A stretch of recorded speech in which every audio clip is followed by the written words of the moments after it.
Avec Omis, tu sais, ça a été une aventure de roller coaster. Et la vie de l'entrepreneur, c'est ça. C'est apprendre à être patient, prioriser, pas vouloir faire tout en même temps. Mais tu vois, en même temps, en fait, c'est une phrase qui permet de dire à des gens qui n'ont pas réussi à prendre la boîte, ok, ça va. Et de la même manière, pour quelqu'un qui se lance, tu es en mode, oh putain, ça veut dire que les 2 premières que je lance, c'est... Moi, j'ai rencontré un entrepreneur qui a vendu sa boîte à plusieurs centaines de millions d'euros. Il en a planté 15 avant. Le 15e, c'était la bonne, quoi. Tu vois, ça veut dire on a une idée révolutionnaire, ça va être énorme, le marché est énorme. C'est trop drôle, forcément, au début, c'est vraiment le sentiment que tout le monde a. Ce sentiment de je suis... genre, ça va être le truc star de demain, quoi. Mais ce qui est normal, sinon, tu le fais pas. Ouais. Si t'as pas ce pas moteur-là... 200% sûr, ouais, c'est pas possible. Si t'as pas ce moteur-là en toi pour rêver très grand, c'est tellement difficile, il y a tellement de travail, etc. qu'il faut être passionné, il faut y croire, quoi. On va commencer le podcast sur Forbes. Sur Forbes. Tu viens compléter la série Forbes. Mais c'est assez spécial parce que... T'as eu des femmes Forbes sur ton podcast? Alors, attends, vraiment, je réfléchis. Mais non. Non. Ok. J'ai peur, il faut pas que je dise de conneries. Non, j'ai pas eu de femmes. T'as pas eu de femme Forbes? Non. Mais en fait, c'est drôle parce que moi, la série que je fais, c'est Forbes 30 under 30. Ouais, bah moi je suis au-dessus maintenant. Donc, là, je l'ai pas fait le 30 under 30. toi, c'est les 40 femmes de l'année, Forbes, c'est ça? Exact. Ah, parce que pour moi, t'avais pas 30 ans, t'avais moins de 30 ans. Non, je les ai passés malheureusement. Ah ouais, 91. Alors, je sais pas pourquoi. Ah, c'est à 26 ans que t'as lancé ta boîte alors? Ouais. C'est pour ça, parce que ma tête, elle avait 26 ans. Ah bah merci, mais non, je les ai pas. Bon. Plus. Et donc, non, voilà. Non, ça fait 6 ans, tu vois, maintenant. 26, Woomies, ouais, j'ai lancé à 26 ans. Bon, alors, 40 femmes de l'année, bon, en tout cas, sous 30 ans, là, pour toi. Donc, la question que je pose toujours, en fait, au premier, les personnes que j'interviewe du Forbes, c'est, finalement, pourquoi est-ce que tu as été retenu dans cette liste-là des 40 femmes de l'année, selon toi, ou qu'est-ce qu'ils t'ont dit?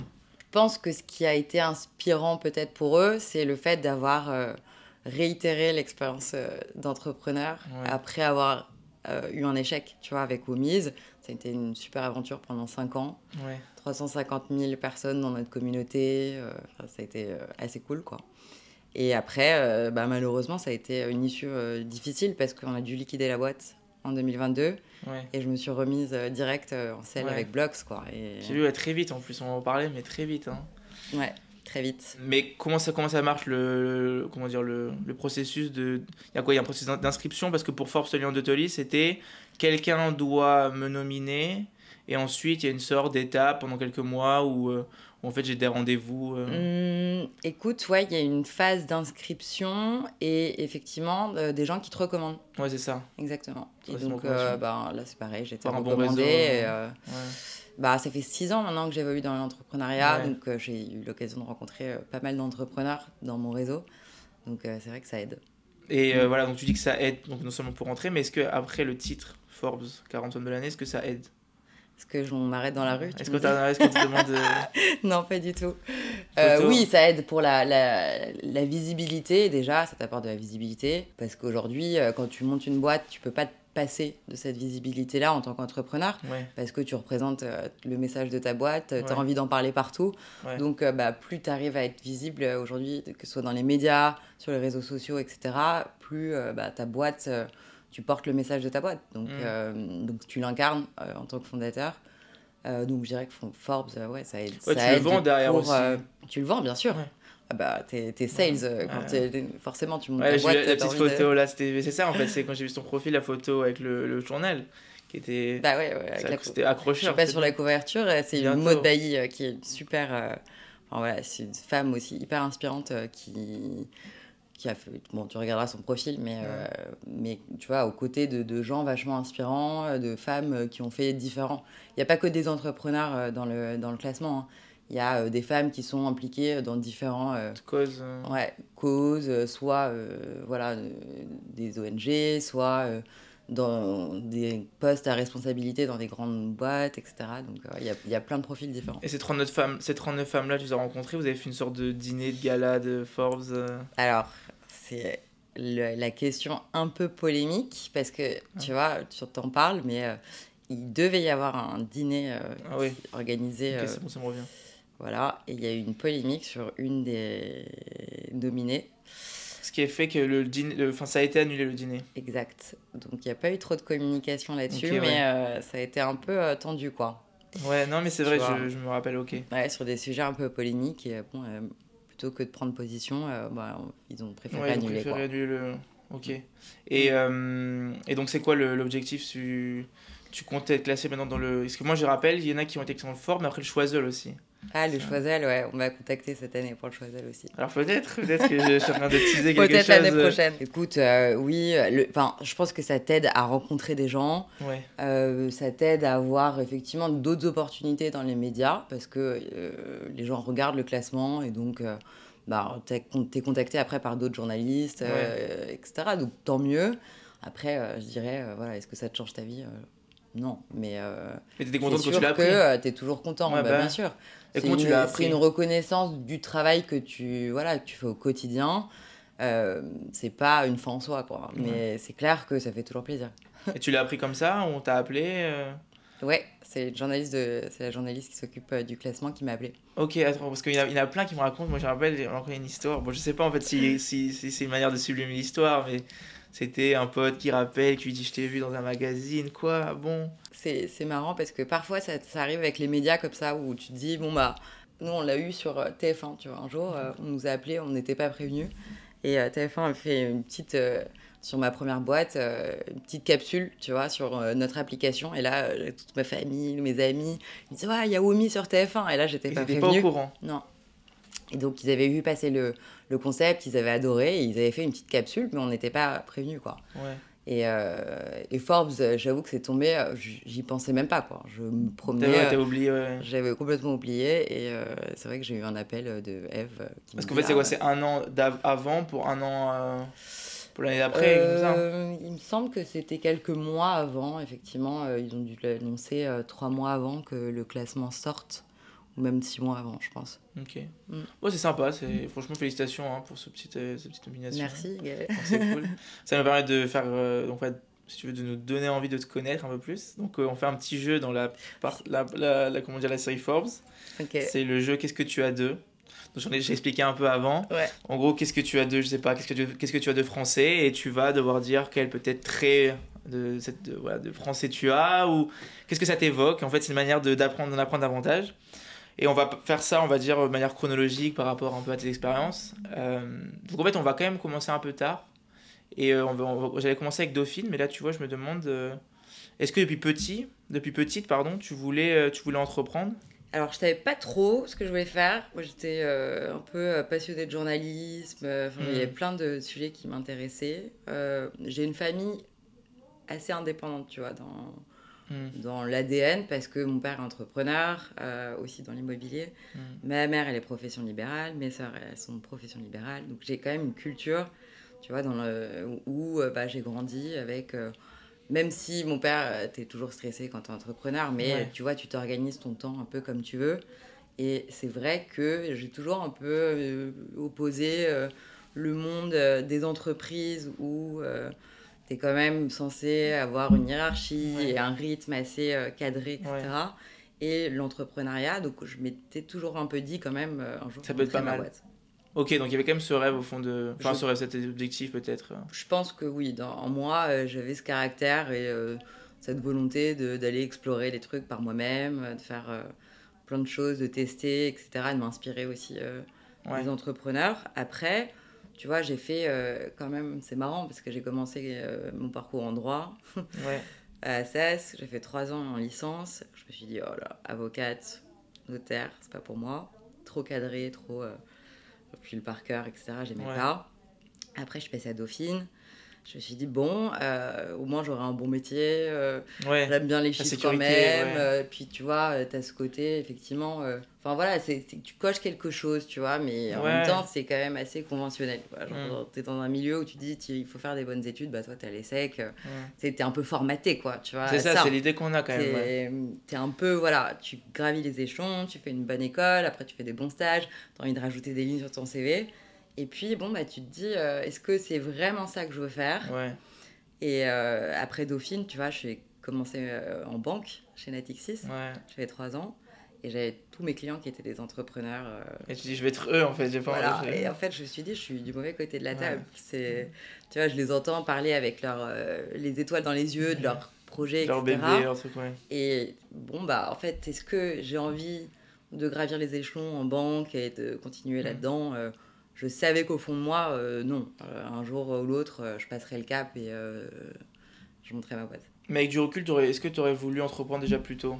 Tu aurais voulu ne pas attendre Natixis ou c'était peut-être vraiment le bon moment? Ouais, j'avais envie d'entreprendre plus tôt parce que même en master, j'avais eu une idée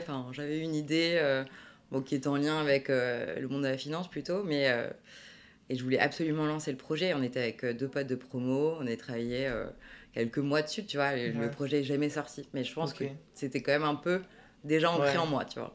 Non, parce que c'est vrai que ce que tu dis par rapport au fait que il faut cocher des choses. Ouais. Moi, j'ai toujours entendu ce discours-là de ok, tu veux entreprendre, d'abord et un diplôme, on va dire entre guillemets, une sécurité, puis après tu peux entreprendre. Mais quand on tombe dans cette un peu spirale, enfin dans ce cercle-là de ok, donc on a fait on a qui ont fait une très bonne fac, une fac, une école de commerce, une prépa, etc. On arrive là-bas, mais en fait, une fois qu'on est à l'école, on nous dit ah oui, mais en fait, la norme, c'est pas encore là, il faut faire un stage en M&A, il faut faire un stage en. Exactement. Et donc on arrive dans ce truc-là où en fait on est toujours poussé, ralenti. Et à la fin, on se dit, mais attends, mais si c'est moi qui suis bizarre à faire ce que je veux faire. Et puis après, il y a la question aussi de. C'est dangereux quand même. Il y a une question de sécurité. De risque, bien sûr. Tu as une question, évidemment. Quand tu es dans une bonne entreprise avec un bon salaire et tu es protégé quelque part, tu vois, tu es dans un écrin où tu as des avantages salariaux, tu as des congés payés, tu as tes week-ends tranquilles. Ton bon salaire, tu sais à quoi t'attendre, tu as tes bonus, tes trucs, etc. Ouais. Donc tu sais à quoi t'attendre. Genre, si le saut dans le vide, c'est l'entrepreneuriat, bien sûr. Mais tu vois, en France, tu dis on prend des risques. Et quand on part dans l'entrepreneuriat, aux États-Unis, on va dire take your chance, tu vois. C'est vraiment cette notion tu vois, d'opportunité, de prendre des opportunités, de rester justement en dehors des cadres préétablis. Mais tout le monde n'est pas capable de le faire, tu vois, ou n'a pas envie de le faire, forcément. Ouais, c'est ça. Ouais, après, finalement, tu vois, en école, les gens qui me parlent d'entrepreneuriat, on est une minorité. Hein. Ah ouais? Même à l'ESSEC? Ouais. J'en parlais avec des copains. Alors, je sais pas si c'est parce qu'effectivement, on est dans ce moule-là où on se dit, d'abord, je vais faire de l'argent, et puis après, je vais entreprendre. Je pense que c'est propre à chacun, mais je trouve que les générations aujourd'hui de jeunes diplômés, je vois qu'il y a vraiment beaucoup plus d'engouement encore aujourd'hui sur l'entrepreneuriat par rapport à moi il y a quelques années il y avait moins tout ça, il y avait tu vois, ça a commencé avec le phénomène The Family, tu vois, je sais pas moi je l'ai pas connu moi. Ouais, mais ça s'est arrêté il y a quelques années, mais c'est exactement, tu vois, c'est là où on a commencé à avoir un vrai engouement des jeunes pour l'entrepreneuriat, où ils ont ouvert quand même les voies, tu vois, un peu comme ce qui se passait aux États-Unis. Tu vois, ils ont emporté complètement. La mentalité américaine. La mentalité américaine, les grands auteurs américains qui, tu vois, des livres de business, etc., dans les business schools. Non, on entend ça partout. Maintenant, c'est facile, entre guillemets, d'avoir accès à tout ce contenu-là. À l'époque, ça l'était pas du tout, tu vois. Mais je pense qu'en France, il y a des politiques, parce que moi, j'ai entendu parler d'entrepreneuriat avec Macron, beaucoup de lois qui ont été à la BPI, d'exonération, etc. Et puis après, il y a eu aussi, je pense que c'est dans le discours, parce que avant, j'ai le sentiment qu'avant, c'était pas vu comme un métier, c'était plus t'as ton métier et à côté, tu entreprends, ou à partir de ton métier, tu entreprends. Là, j'ai l'impression que les gens, tu veux faire quoi dans la vie? Entrepreneur, et ça se dit de beaucoup plus, tu vois. Ouais, c'est marrant. J'ai ce sentiment-là. Après, je sais pas comment c'était à l'époque, avant moi. Hein. Je sais pas, je pense que ça évolue pas mal, la notion de métier d'entrepreneur. Mais je trouve que c'est super de vouloir entreprendre, mais il y a effectivement entreprendre pour entreprendre. Tu peux vite avoir des grosses désillusions, tu vois. Si ton but, c'est d'être entrepreneur, non, je pense qu'il faut avoir un moteur qui est soit tu veux résoudre un problème, soit, après, le moteur de l'argent, ça peut être un moteur. Hein. Évidemment, les gens, il y en a qui veulent créer des business pour gagner de l'argent, gagner une indépendance financière, etc. Pourquoi pas, hein. Franchement, c'est un autre moteur comme un autre. D'autres, parce qu'ils veulent résoudre, ils sont passionnés d'un sujet. Et voilà, tu vois, il y a différents moteurs dans l'entrepreneuriat. Mais il faut être assez clair, je pense, dès le début sur c'est justement quel est ton why en fait, pourquoi tu veux entreprendre. Je pense que la notion d'entrepreneur, elle évolue aussi avec le temps, ce que tu fais, évidemment. Bon, on va commencer le petit jeu. Donc, première question, qu'est-ce que tu as de dauphinoise? Parce que bon, tu l'as évoqué. Après licence à SAS, tu vas à Dauphine. Et surtout, en fait, tu vas incuber. C'est ça, un Woomies. Exactement. Les débuts de Woomies. À Dauphine, ouais. Donc, je suis retournée à Dauphine, si tu veux, après ma première expérience en CDI chez Natixis. Donc, qu'est-ce que tu gardes de cette école-là? C'est quoi des super souvenirs déjà, des bons amis, voilà, que j'ai toujours aujourd'hui. Et d'ailleurs, avec qui maintenant on développe du business, même ensemble, etc. Donc, c'était une super aventure, Dauphine. Honnêtement, j'ai préféré, on va dire, l'atmosphère et l'ambiance entre les étudiants à Dauphine, la solidarité qu'il y a entre eux, etc., que à Assas. Ouais, clairement. Et l'incubateur à Dauphine, c'est comme l'incubateur à l'ESSEC, c'est l'accompagnement Top, franchement. Et nous, on était en plus à l'époque... C'était moins structuré qu'aujourd'hui. Et c'était vraiment un cocon, tu sais. On était une dizaine de startups. Ah oui, d'accord. C'était dans les salles de classe. C'était vraiment un peu le bazar. Mais tu vois, comme on découvrait l'entrepreneuriat, et moi, si tu veux, le monde des startups. Alors, mon associé, Alex, qui est mon meilleur ami, lui, il venait du monde de Criteo. Déjà, il avait fait une école de commerce. Donc, il était plus, tu vois, dans cet environnement-là que moi, qui venais du monde de la banque, finance, etc. Et franchement, c'était une découverte de dingue. On a rencontré des entrepreneurs qui avaient des projets hyper différents de nous, qui avaient des stades d'avancée, exactement, vachement différents. Et donc, ça te nourrit, ça te stimule. Et tu vois, le fait de commencer dans un incubateur, en plus avec des mentors qui te sont proposés, des sessions, tu vois, de compta, etc., avec des experts, t'apprends vachement plus vite, quoi. C'est clair. Non, c'est ça, c'est vraiment moi, je vois à l'essai que les grosses plus-values, c'est vraiment le réseau. En fait, il y a des gens qui sont pas dédiés, mais qui sont vraiment ouverts à discuter avec toi. Et tiens, un temps, mais c'est énorme. Ultra précieux. Genre, quand tu commences, je connais personne, honnêtement, déjà, t'as pas de réseau. Et puis, tu sais pas à quelle porte taper. Évidemment, tu as des contenus en ligne, etc. Mais ça va tellement plus vite. Quand tu as quelqu'un à côté de toi qui te dit attends, moi, mon site, je l'ai fait comme si, tel outil marketing, je l'utilise, c'est top. Enfin, tu vois, et des comptas, comment tu crées ta société, les statuts, etc. Il y a tellement de notions à appréhender quand tu commences que, évidemment... le fait d'avoir tout réuni au même endroit et tu vois, juste de poser la question à quelqu'un qui l'a fait un peu avant toi, forcément, ça t'aide énormément. Et nous, ça nous a aidé à aller 10 fois plus vite que si on était tout seul dans notre coin à construire la boîte, quoi. Bon, du coup, on va avancer un peu dans l'histoire. Donc, on va quand même retourner avant Woomies.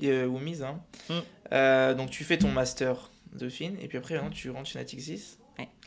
Et donc, qu'est-ce que tu as de banquière privée? Est-ce que tu gardes quelque chose de... Je pense le contact avec mes clients, tu vois, le contact humain. J'adore ça. Enfin, tu vois, rencontrer des gens, développer une relation de confiance et tout. Je pense que je garde ça.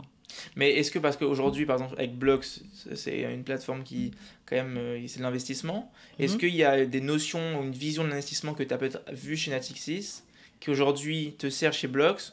Ou à l'inverse, en fait, la vision que tu as chez Natixis, elle est totalement erronée?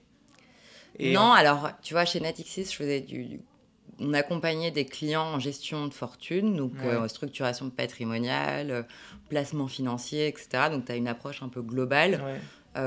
En général, quand le chef d'entreprise va vendre son entreprise ou faire des opérations en capital, donc il va sortir du cash. Nous, on intervient à ce moment-là en tant que banquier pour accompagner, structurer, tu vois, de la bonne manière son patrimoine personnel, professionnel, etc. Comment tu fais en sorte de bien te structurer pour que tu aies le moins d'impact fiscal, etc. sur justement tes opérations de liquidité. Et donc, tu as ce prisme qui est d'investissement derrière, au-delà de la structuration, qui est sur quel support tu vas investir ton argent. Est-ce que, selon ton profil, tu aimes le risque ou pas? Quels sont les types de rendements que tu as envie d'avoir? Et donc, en fonction de ça, tu dois avoir une bonne connaissance de ton client pour lui conseiller les bons placements. Tu vois, il y a des gens qui n'aiment pas du tout l'immobilier. C'est ça ce que je veux dire. Et tu vois, l'avantage, c'est qu'en banque privée, tu as une palette qui est extrêmement large d'offres de produits financiers qui va, et d'ailleurs, même en diversification, tu vas avoir une équipe qui va être spécialisée sur les investissements dans l'art, les investissements dans le vin. Tu vois, et donc, tu as aussi c'est un scope super large que tu n'as pas forcément quand tu es en banque retail, tu vois. Et l'avantage, c'est que, en général, comme tu traites des volumes financiers importants, tu as une approche qui va de l'investissement immobilier à l'investissement très financier, gestion sous mandat, produits structurés, etc. Et d'autres choses avec des classes d'actifs alternatives. Moi, on avait évidemment une équipe immobilière. Donc, on traitait des club deals, etc. Tu vois, tu avais des clients qui aimaient rentrer sur des club deals hôteliers, etc. Donc, forcément, Donc, tu voyais que ça se faisait quand même, l'investissement dans l'immobilier. Oui, bien sûr, l'immobilier. Puis, ma famille, mon père est un peu dedans aussi. J'ai pas mal développé de réseaux d'amis à moi qui sont dans l'immobilier. Et donc, j'ai toujours bien aimé l'investissement immobilier, tu vois, et à m'intéresser à ce sujet-là. Et c'est vrai que Blox, maintenant, j'allie un peu les deux, tu vois, qui sont à la fois le côté... la gestion de l'argent des gens. Voilà, tu as quand même ce côté investissement qui est fort. C'est ce qu'on propose, des investissements en immobilier commercial. Et ce qui est intéressant, c'est qu'aujourd'hui, un peu comme à l'époque, tu vois, il y a quelques années, le private equity, quand tu parles de investissement start-up, etc., en venture aussi, c'était un monde qui était réservé uniquement aux professionnels. Tu vois, et même nous, en banque, quand on a commencé à proposer des fonds de private equity, etc., à des clients, ils ne savaient pas trop ce que c'était, quoi. Tu vois, on se disait, en fait, c'est un monde d'institutionnels, de professionnels, ils ont accès, ils ont des super performances, mais le client particulier, il n'y a pas accès. Et ce qui m'a plu vachement dans ce projet Blox, c'est de dire, finalement, tu vois, l'immobilier commercial, c'est marrant parce que je ne me suis jamais posé la question non plus. Moi non plus. Tu vois, je connaissais bien le monde du résidentiel, quoi, tu vois, tu penses investissement immobilier, égal, t'achètes un appart avec un locataire, etc. Exactement. Et si tu veux, t'as un monde qui est très opaque du grand public, tu vois, des particuliers lambda, qui est le monde de l'investissement en immobilier commercial. Donc, ça comprend les murs de commerce, ça comprend les entrepôts. Tu vois, il y a plein de petits sous-catégories dans l'immobilier commercial. Tu as l'hôtellerie qui en fait partie, etc. Et toutes ces briques-là, quand tu regardes en termes de performance, d'avantages que ça représente pour l'investisseur, de protection du bail commercial par rapport à un bail résidentiel, etc., il y a tout un tas d'avantages qui sont hyper intéressants pour l'investisseur et qui sont pourtant pas accessibles, tu vois, historiquement, parce que quasiment toutes les transactions en immobilier commercial, elles sont faites entre professionnels, entre gens aguerris, tu vois, qui sont déjà des investisseurs immobiliers, qui ont un gros réseau, qui ont des gros montants à investir, etc. Et c'est un monde pareil, tu vois, je fais le parallèle avec le private equity il y a quelques années, finalement, qui n'est pas accessible aux particuliers. Et donc, l'idée de Blox, c'est vraiment de dire, nous, on a une équipe, et j'ai des associés aujourd'hui qui sont des professionnels de l'immobilier, en immobilier commercial principalement, parce que, tu vois, Olivier, il a dirigé... pendant des années, tu vois, il a 30 ans d'expérience dans le métier. Donc, tu vois, il en a vu, il a quelques kilomètres au compteur. Et il connaît la terre entière dans le marché aussi immobilier commercial. Il a dirigé Cushman & Wakefield, CBRE, qui sont des grosses machines avec plusieurs milliers de personnes dedans, qui traitent des transactions, des milliards d'euros de transactions chaque année, etc. Et tu vois, le fait de dire, je m'associe avec une équipe vraiment de professionnels qui ont cette expertise-là, mais qui ont l'habitude de le faire entre eux. Et moi, si tu veux, je vais ouvrir la porte sur le grand public et pour dire, très bien, ces professionnels-là, ce sourcing d'actifs, etc., toutes les bonnes opportunités qu'on arrive à choper, finalement, on peut l'ouvrir aussi à des particuliers et en le faisant en ligne, tu vois, en disant, tiens, tu vois, tu as une plateforme, là, en quelques clics, c'est facile, tu t'inscris, tu crées ton compte à ton wallet et tu vois les projets qu'on a déjà analysés et qu'on a déjà sélectionnés, évidemment, avec l'équipe d'associés. Et on te présente le projet qui peut être un commerce. Tu vois, aujourd'hui, on est vraiment spécialisés sur les murs de commerce. Par exemple, tu vas avoir des murs de commerce, restaurants, boulangeries, des boutiques à Paris. Et on va prendre une boutique, on va leur présenter cet investissement, on va dire pourquoi on pense que c'est un bon investissement, quel est le rendement que tu vas en tirer.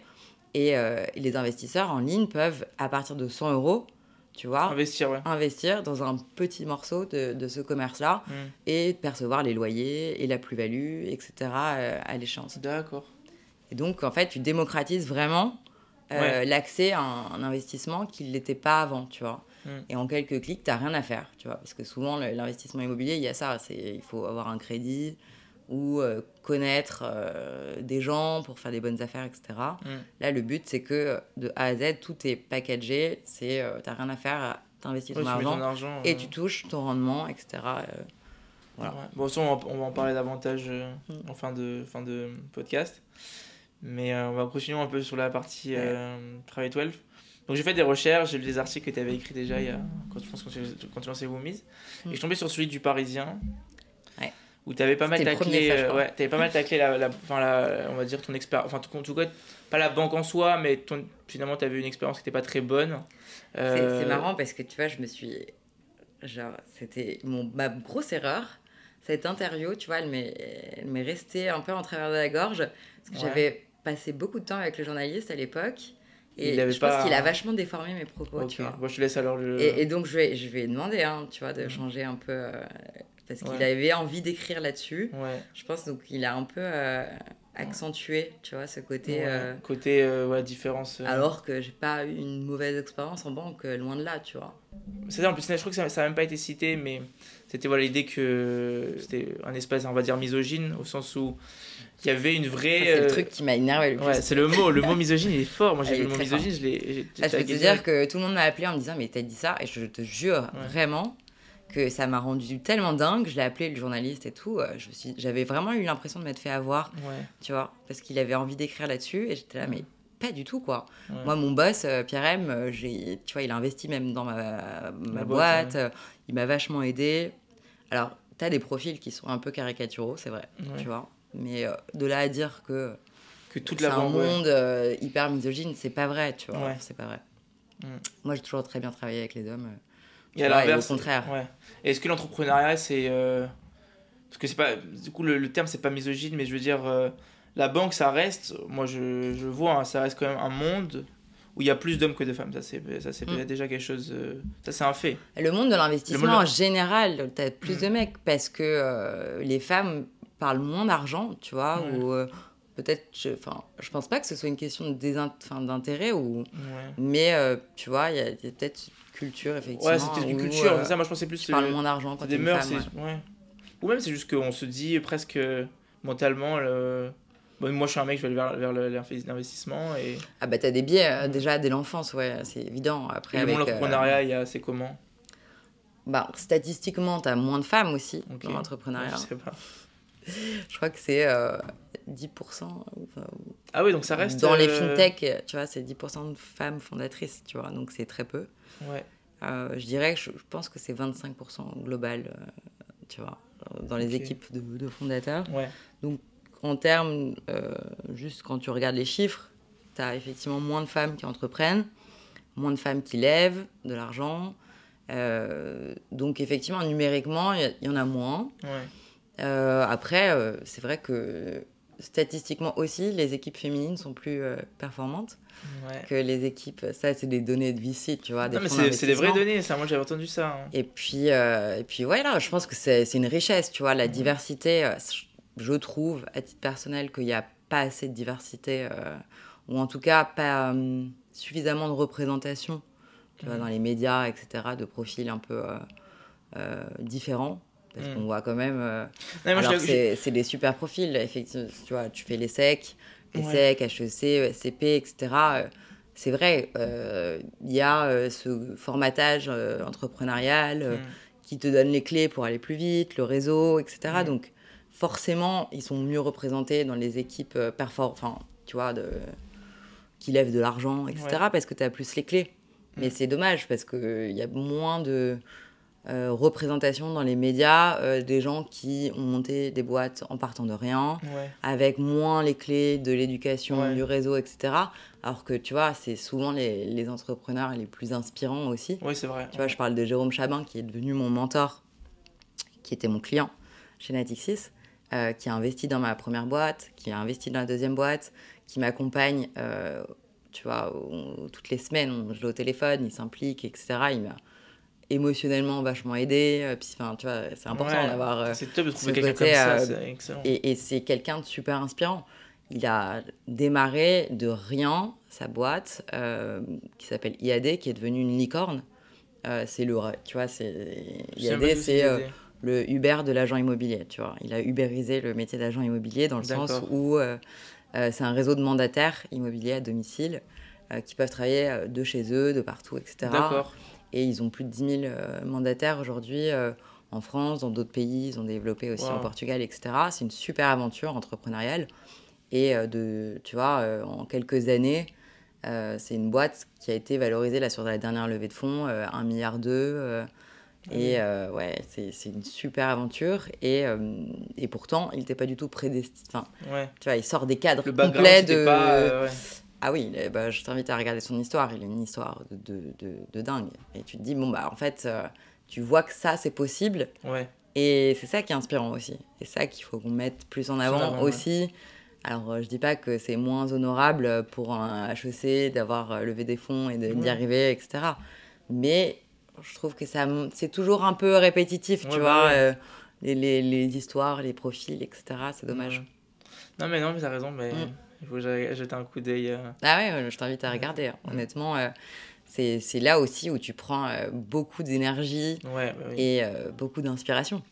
Parce que, justement, c'est des parcours différents et tu comprends un peu les moteurs, tu vois, qui les ont poussés à entreprendre et c'est vachement intéressant. Je suis d'accord avec toi. On va continuer sur la petite histoire. Donc voilà, t'es chez Natixis et donc là, à ce moment-là, il y a cette idée-là de lancer Woomiz. Et c'est pour ça que la question que je posais, c'est qu'est-ce que tu as d'amis fidèles? Parce qu'en fait, tu vas monter Woomiz avec ton meilleur pote, Alex. Ouais. Alex Assal, qu'on embrasse. Parce que moi, j'ai une grande question, c'est... Moi, il y a beaucoup de gens, j'ai interviewé des entrepreneurs, et il y a vraiment ce discours-là qui revient, où c'est, quand on monte une boîte, des fois, il faut éviter de mélanger business et potes. Toi, ça a été quoi ton expérience?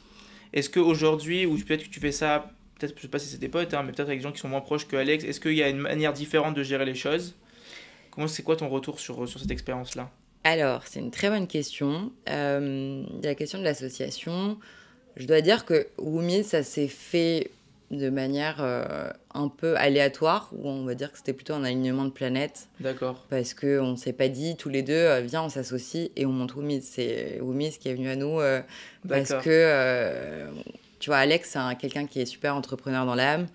À l'époque, tu vois, il avait toujours son petit carnet d'idées avec 50 000 idées à la minute. Et on échangeait vachement. Tu vois, on faisait le ping-pong sur ses idées. Et à un certain moment de sa vie où il devait partir à Londres pour un nouveau job, et moi, à un certain moment de ma vie où je partageais un appart avec une copine à moi, on se retrouve tous les deux à parler de coloc, de galère, etc. Et de là vient l'idée de Tinder de la coloc, tu vois, qui était peut-être sa 18e idée dans son carnet.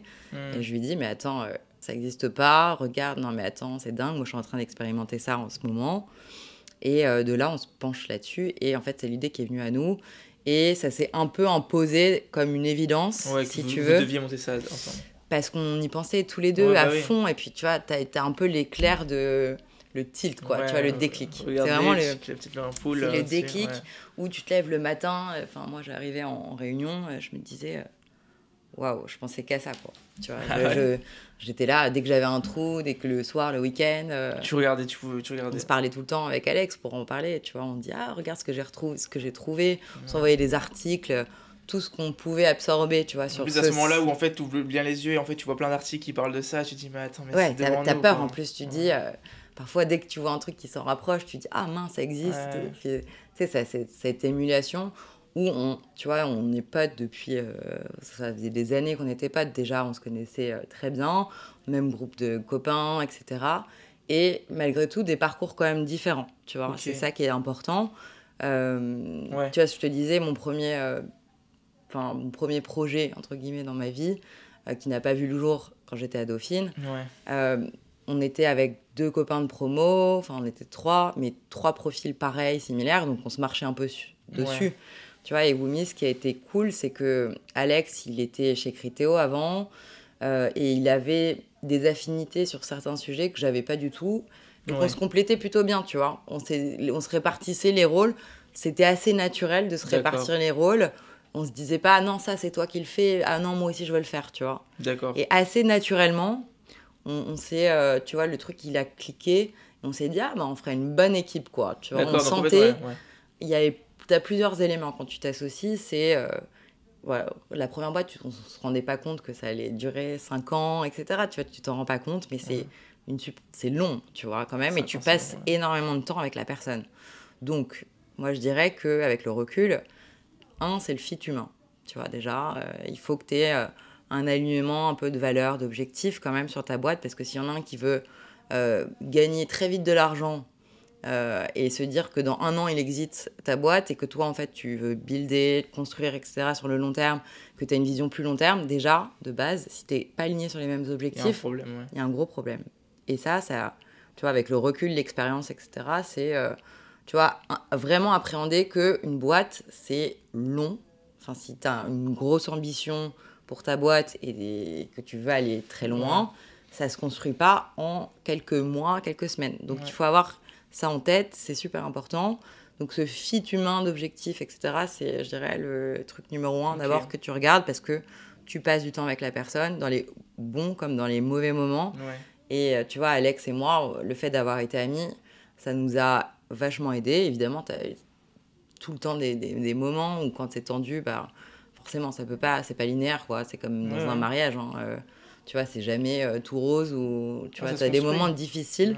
Mais c'est vrai qu'on s'est vachement épaulés quand même, qu'on a eu des moments de tension où on pouvait plus se voir. C'est normal. Et en fait, ça nous a quand même plus aidé que l'inverse. Ça renforce une amitié, Écoute, ça aurait pu, à un moment donné, tu vois, il y a des moments très durs, hein, ça aurait pu, tu vois, surtout que nous, l'issue, elle a été d'être un échec. Enfin, tu vois, on a quand même liquidé à la suite d'une levée de fonds ratée, d'une vente qui n'a pas pu se faire, etc. Donc, on les a enchaînés, quoi. La dernière année, on a enchaîné, tu vois, tu peux te dire, c'est pas de chance, etc. Mais c'était... On n'arrivait pas. Il faut encaisser chaque étape. C'était super dur mentalement, quoi. Parce que, en plus, tu crois toujours dans ton projet, évidemment. Mais nous... encore aujourd'hui gros problème de... Ouais, encore... Je pense qu'on le ferait complètement différemment aujourd'hui. Alors, c'est un marché qui est très difficile. Là, le marché de la coloc, du logement, etc. Je ne vais pas rentrer trop dans le détail, mais... Enfin, c'est un marché où il y a des toutes petites marges. Donc, c'est important d'avoir un business, quand même, où tu te dis, tu fais de la marge. Et rentable, tu vois, vraiment rentable. Nous, on a mis trop de temps à monétiser. On était arrivés dans une période différente aussi. Donc, évidemment, ton post-mortem, plus tu t'éloignes, et c'est marrant, j'ai un de mes investisseurs qui m'a dit ça. Ça m'a vachement marqué d'ailleurs. On a eu des super retours, tu vois, des investisseurs même qui ont perdu de l'argent dans la boîte, hein, et qui ont une grande sagesse, tu vois, de business angel. Et certains nous ont beaucoup aidés, beaucoup accompagnés. D'autres ont même réinvesti dans Blox, tu vois. Trop bien. Et c'est vachement précieux quand tu es un jeune entrepreneur parce que tu prends tout de pleine face, tu vois. Quand tu es dans ton business, tu donnes tout.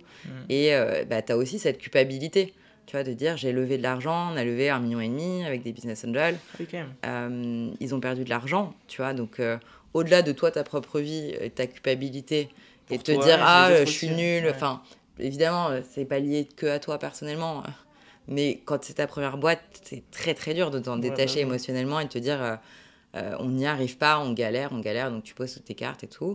Mais si tu veux, le fait d'avoir des gens bienveillants autour de toi, c'est ultra précieux. Et d'ailleurs, pour en revenir à cet investisseur, il me dit, tu verras, là aujourd'hui, t'as l'impression d'avoir les clés de l'échec de ta boîte et la raison que tu me donnes aujourd'hui. Si vous voyez Alex et toi dans 6 mois, puis dans 1 an, puis dans 3 ans, tu verras que tu auras pris suffisamment de recul pour ne pas analyser les mêmes erreurs de la même manière. Ouais. Et il a tellement raison, parce qu'aujourd'hui, tu vois, ça fait 1 an et demi, maintenant, un peu plus, peut-être 1 an et demi, que l'aventure s'est arrêtée. Et à chaque fois, à chaque discussion avec d'autres entrepreneurs et tout, je l'appréhende complètement différemment, tu vois, les erreurs qu'on a pu faire, etc. Parce qu'au début, pour toi, c'était quoi les erreurs, et aujourd'hui, c'est quoi les erreurs? On mettait tout sur le compte, tu vois, du business model. Après, il y a eu le marché, le Covid. Tu vois, il y a tout un tas de raisons que tu analyses, et puis différemment, tu vois. Et après, évidemment, tu as des erreurs dans l'exécution, parce que c'est la première fois que tu fais les choses. Ouais. Tu as l'appréhension du cycle de vente. Évidemment, tu vois, par exemple, nous, je vais te donner un exemple très concret. Quand on a déployé notre business model en B2B auprès des résidences étudiantes, etc., puisque on cherchait des logements pour les étudiants, donc il fallait qu'on s'adresse à des grands groupes qui avaient des logements étudiants ou des co-living, etc. Et tu vois, nous, on appréhendait des cycles de vente qui étaient beaucoup plus courts qu'en réalité, tu vois, que sur le terrain, parce qu'on ne connaissait pas ce monde de l'entreprise, où on ne savait pas qu'un cycle chez Nexity, ça prenait quasiment 8 mois pour signer un contrat, quoi. Et donc, en fait, on appréhendait les choses un peu à l'aveugle, tu vois, parce que dans ton business model, enfin, dans ton business plan plutôt, en fait, ce que tu projettes pour 3 mois, ben, tu te retrouves compliqué, parce que... En fait, toi, dans ton business plan, tu as mis que tu signais X clients et tu es trop ambitieux dans tes signatures, etc. Donc, en fait, la gestion de ta trésorerie, elle est vachement impactée. Donc, tu es toujours en déficit, en besoin de cash, de financement, tu cours derrière les financements, etc. C'est très compliqué quand tu as une boîte pas rentable. Et en plus, on écoutait un peu tout ce qu'on nous disait. Enfin, je dis pas qu'on était trop influençable, mais forcément, ta première boîte, tu as envie de parler à tes potes VC, tu as envie de parler à tout le monde. Et tout le monde te dit, ah mais attends, mais là, ça fait que 2 ans, enfin ça fait 2 ans, vous êtes que 6, 7 dans la boîte, faut aller plus vite les gars. Et donc, tu vois, on te booste, et en même temps, tu te dis, je suis pas très à l'aise quand même de recruter vachement, parce qu'on ne fait pas, on monétise pas suffisamment, etc. Et puis tu te dis, en fait, si, c'est le jeu.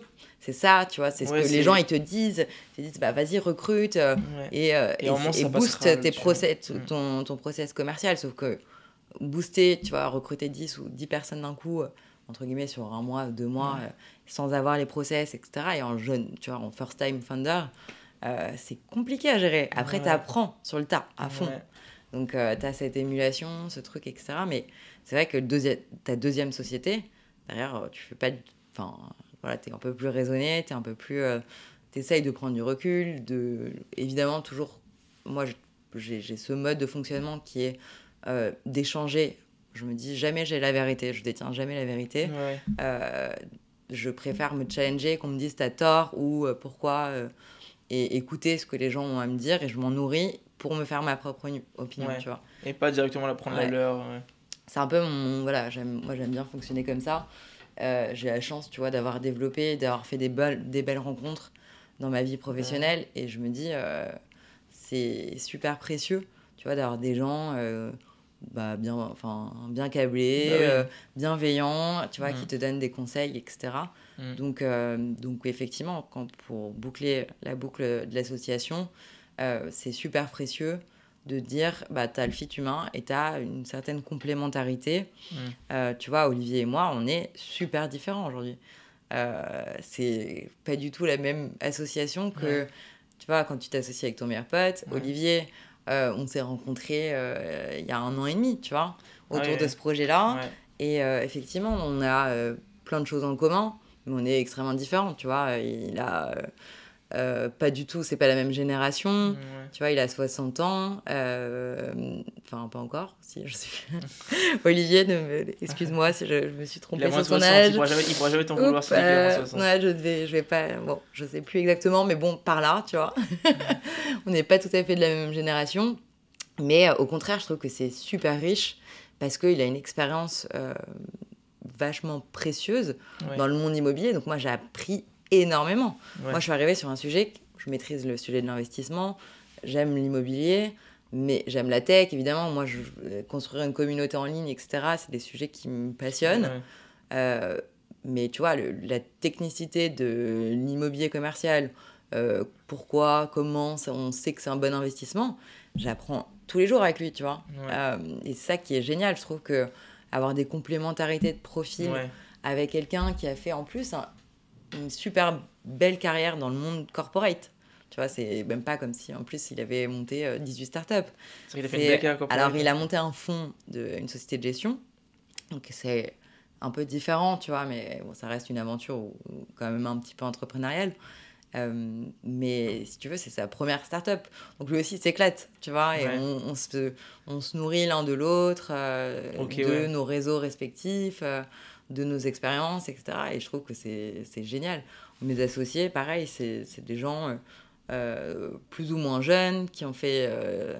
j'ai un de mes potes entrepreneurs qui a un SaaS, tu vois, qui est complètement différent. Donc là, lui, il a un prisme de conseil plus différent que mes investisseurs associés qui sont des investisseurs immobiliers. J'ai un qui est beaucoup plus les mains dans les startups, tu vois, qui est Marc Ménassé, tu vois, qui a aussi un prisme très business, qui va vachement m'orienter, tu vois. Là, il m'a beaucoup aidé ces derniers temps. On a eu des sujets... stratégiques au sein de la boîte, de restructuration, etc. Tu vois, c'est des gens, je les remercie vachement parce que sans eux, tu vois, tu peux pas genre, gérer tout seul ton business dans ton coin, quoi. Et que ce soit Jérôme, Marc, Simon, tu vois, sur la partie immobilière aussi, enfin, c'est quelqu'un qui est brillant, qui m'apprend énormément de choses au quotidien, on échange, on se voit tout le temps, et je me dis, je n'y arriverai jamais, tu vois, si je n'étais pas avec ces gens-là. Tu vois. Moi, je voulais revenir aussi sur la période de transition, parce que du coup, on en a parlé un peu, mais du coup, tu rentres quand même dans cette boucle de sécurité où ton salaire, tu le connais, tu connais ton variable, tu sais comment ça va augmenter. Il y a une sécurité, tu as ton week-end, comme tu dis. Et puis après, tu vas passer, je monte cette boîte-là. Alors, j'ai vu que tu as pu négocier une rupture conventionnelle qui permet d'avoir un certain salaire, mais comment est-ce qu'en réalité... T'as le chômage. Comment est-ce que tu gères cette perte de stabilité là? Je pense que déjà, enfin, moi en tout cas, c'est pas comme ça que je raisonnais. Tu vois, je me suis pas dit je perds quelque chose. C'est surtout je gagne quelque chose. Tu vois, j'ai vu vraiment j'abandonne tous mes avantages pour je l'ai pas senti comme ça, tu vois. Après, c'est une question de personnalité. Tu te dis, moi, j'ai envie de faire ça, je suis mon intuition, parce que c'est ça et pas autre chose que j'ai envie de faire, quoi. Oui. Après, effectivement, tu l'as ressenti, la différence, quand même? Bien sûr, complètement. Je vais te dire, aujourd'hui, en termes financiers, et en plus, j'ai perdu toutes mes économies dans ma première boîte, hein, parce que, évidemment, tu te mouilles de A à Z, et donc, tout ce que j'avais épargné chez Natixis, je l'ai investi dans la boîte pour, évidemment, les premiers euros pour construire ton site, ton truc, etc. Forcément, tu les mets... tu mets all-in, quoi, tu vois. Et moi, je suis un peu dans ce tempérament-là. C'est soit j'y vais et j'y vais à fond, soit j'y vais pas, tu vois. Mais, donc, j'ai fait all-in, j'ai perdu de l'argent, je me suis même endettée. Donc, effectivement, c'est important avec le recul.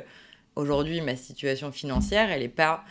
je pense qu'elle est beaucoup moins intéressante, clairement, en termes de cash, tu vois, que quand j'étais chez Natixis. Ça, c'est sûr. Après, moi, je raisonne pas comme ça. Évidemment, ton business, tu penses long terme. Donc, évidemment, tu dis que si ça marche, c'est aussi ce qui peut t'acheter ton indépendance financière. Et évidemment, tu fais un business pour que ton business marche. Ça, c'est prérequis. Et effectivement, c'est des sacrifices. Ça, c'est clair et net. J'ai la chance, honnêtement, que certains n'ont pas, d'avoir un entourage et une famille qui m'a beaucoup aidée. Tu vois, j'ai un toit sur la tête et ça, c'est grâce initialement à ma famille, tu vois. Et ça, c'est un vrai confort. J'en suis consciente, tu vois, il ne faut pas se dire... voilà, j'en suis consciente. Je remercie évidemment mes parents qui m'ont aidée dans les moments difficiles parce que quand tu peux pas te payer de salaire, etc., à un moment donné, soit tu n'as pas le choix d'arrêter ta boîte, etc., soit tu as de l'aide différemment. Donc, il faut être conscient de cette chance-là et il faut être conscient que c'est des sacrifices Effectivement, tu vois, mes potes qui bossent en finance, aujourd'hui, parfois, tu peux pas suivre, quoi. Tu te dis, bon, le haut niveau, moi, mes potes à Londres, qui sont en private equity, en finance, etc., ils ont des salaires à 7 chiffres. Je me dis, bon, non, j'y suis pas encore. Peut-être je vais vous rattraper un jour. Ouais. Je pense que, tu vois, voilà. Enfin, sûrement. Tu fais ça, voilà, si ta boîte, elle marche, c'est pour aussi être tranquille plus tard. Et ça, t'as pas honte de le dire. Mais clairement, en termes, tu vois, de sacrifices financiers sur ta vie, etc., ça implique des choses, tu vois, à titre perso. Mais une fille, t'es quand même plus heureuse là. C'est ça l'important. Ah bah, moi, c'est la clé. C'est mon moteur. C'est ça. Je me lève le matin et je me dis, bon, j'ai de la chance déjà, parce que je bosse avec des gens là que j'aime. On rigole bien, c'est une bonne ambiance, on travaille et tout ce qu'on crée, si tu veux, c'est des choses, voilà, en tout cas, ça plaît ou ça plaît pas, mais en tout cas, moi, c'est ce qui me motive à me lever le matin, c'est de me dire, tiens, on crée une nouvelle aventure, c'est un sujet innovant, la matière, tu vois, en marketing, en com, etc. Moi, j'aime bien écrire, là, on va produire du contenu, on va faire beaucoup de choses. Ça, c'est des trucs que je m'éclate, tu vois, à le faire. Après, évidemment, tu as toujours la partie gestion d'entreprise qui est un peu plus chiante. Mais, tu vois, les débuts d'une boîte, je pense que c'est une certaine forme d'adrénaline. Tu vois, tu pars un peu en aventurier, tu découvres. On tous, Voilà, et puis tu testes. Il y a des choses qui marchent pas, des choses que tu peux pas anticiper, des sujets de marché, des sujets d'humains, des sujets... Tu vois, en fait, voilà, il faut pas penser au problème, il faut juste avancer, tu vois. Et après, la seule prise que t'es, c'est quand il t'arrive quelque chose, comment tu réagis. Si tu te projettes trop loin, tu n'as pas la maîtrise du truc. Si tu penses tout le temps au passé, c'est fait. Donc, en fait, la seule chose à faire quand tu es entrepreneur, c'est évidemment avoir tes objectifs et de garder ton cap, mais avancer brique par brique. Avancer, tomber, te relever, avancer. Voilà, tu vois. Et tu n'as pas le choix d'accepter parfois, quand il y a des choses qui t'arrivent qui sont plus ou moins difficiles, tu dis, en fait, à part la mort, rien n'est grave, quoi, ou irrémédiable, tu vois, donc... En fait, c'est une philosophie, tu vois. Il faut l'avoir, je pense. Je pense qu'il faut être assez optimiste. Moi, je suis une nature assez optimiste, et parfois, il t'arrive... Enfin, tu vois, on a vécu même en un an, de projet, on a vécu quand même des moments plus ou moins cool, quoi. Et donc ça, tu réagis en fonction de tes armes et des gens qui t'entourent. C'est vachement important d'avoir un bon entourage pour ce genre d'entrepreneur. Au-delà de tes associés, mais c'est super important, quoi, pour être...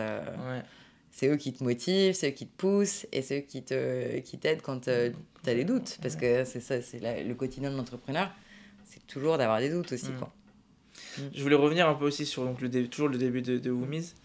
Moi, ce qui m'a fait sourire, sourire, c'est donc du coup, tu prends plein de refus de banque, tu galères quoi, au début pour trouver des fonds, et puis tu trouves cet investisseur-là, qui lui, lui tout seul, investit 300 000 euros, si je dis pas de bêtises. Comment est-ce que tu as fait pour convaincre cet investisseur-là d'investir dans ta boîte ? Écoute, je pense qu'on avait ce petit grain de folie.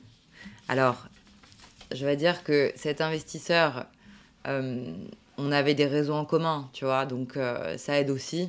Parce qu'évidemment, tu as 26 ans, tu as un projet de boîte, etc. Tu contactes un mec de nulle part. Salut, je veux 300 000 euros, c'est un peu plus compliqué. Objectivement, il ne faut pas rêver, ça n'existe pas.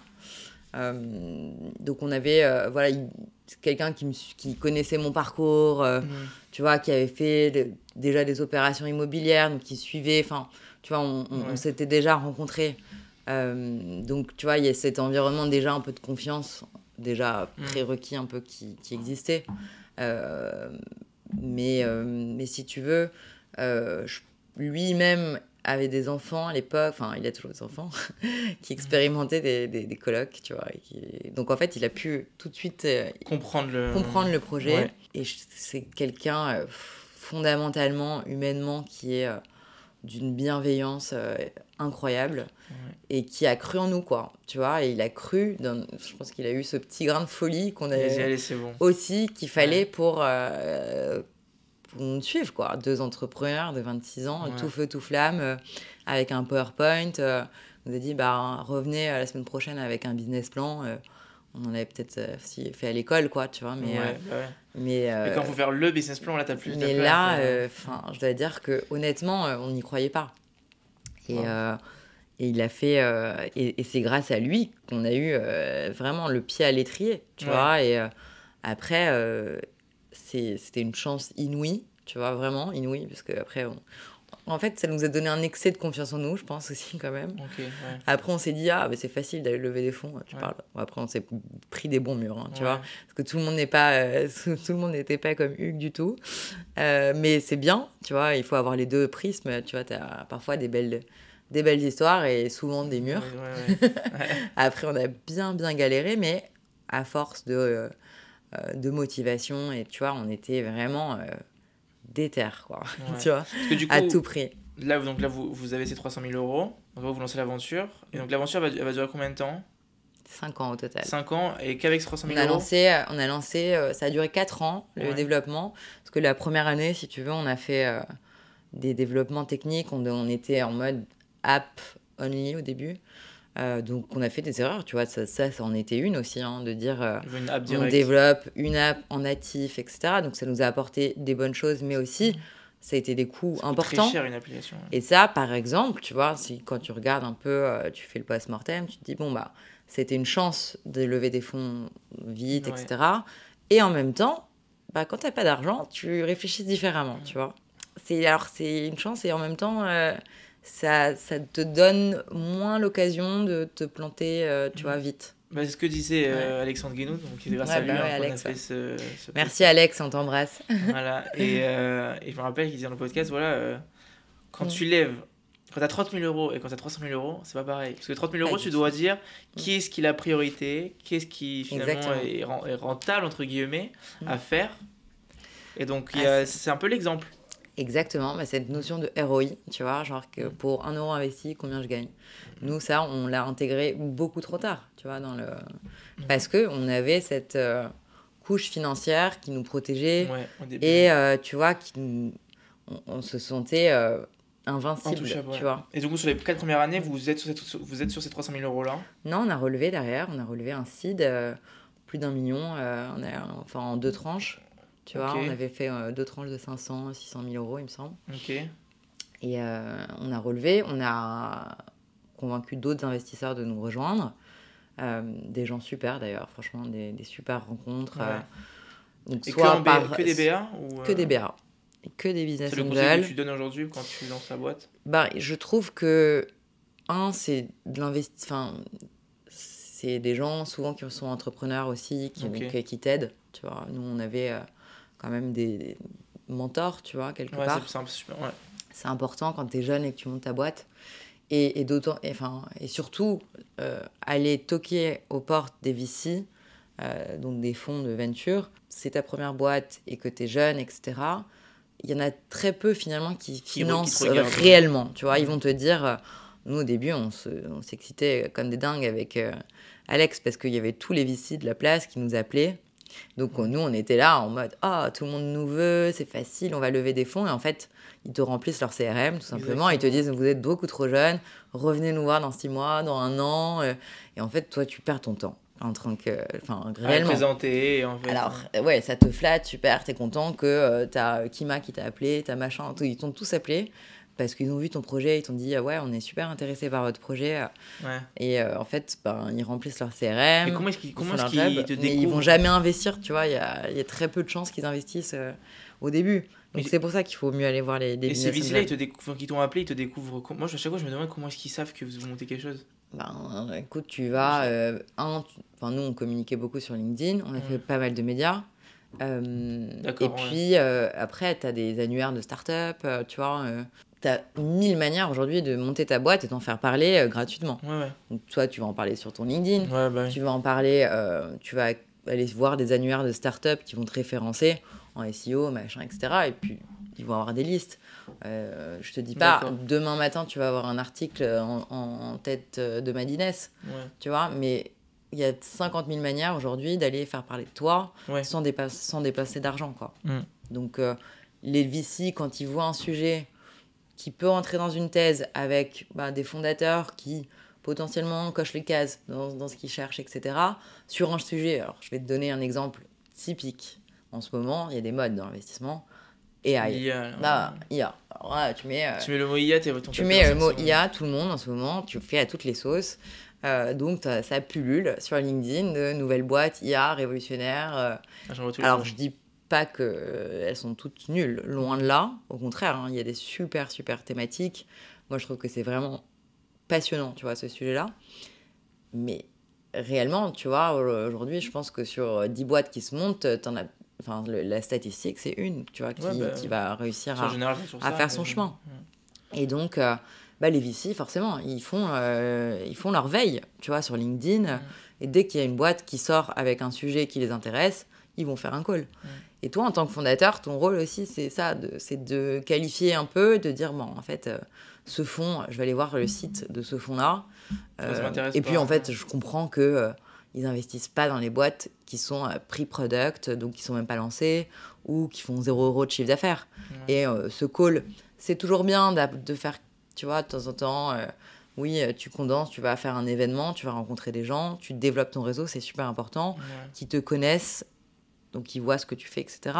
Mais il faut pas non plus se perdre en se disant, waouh, maintenant que j'ai plein d'intérêts de VC, je vais peut-être faire un deck parce que c'est peut-être le moment de lever des fonds. Non, focus-toi sur ton business, focus-toi sur tes premiers résultats, tout ce qui est vraiment intéressé, de croissance. C'est eux qui va venir. Et voilà, exactement, le jour où tu fais réellement, t'as prouvé que ton produit marchait, va lever des fonds peut-être pour développer, pour faire d'autres... Scale. Exactement, mais fais pas l'inverse. Enfin, il faut pas se faire prendre au jeu, tu vois, de dire je vais lever plutôt...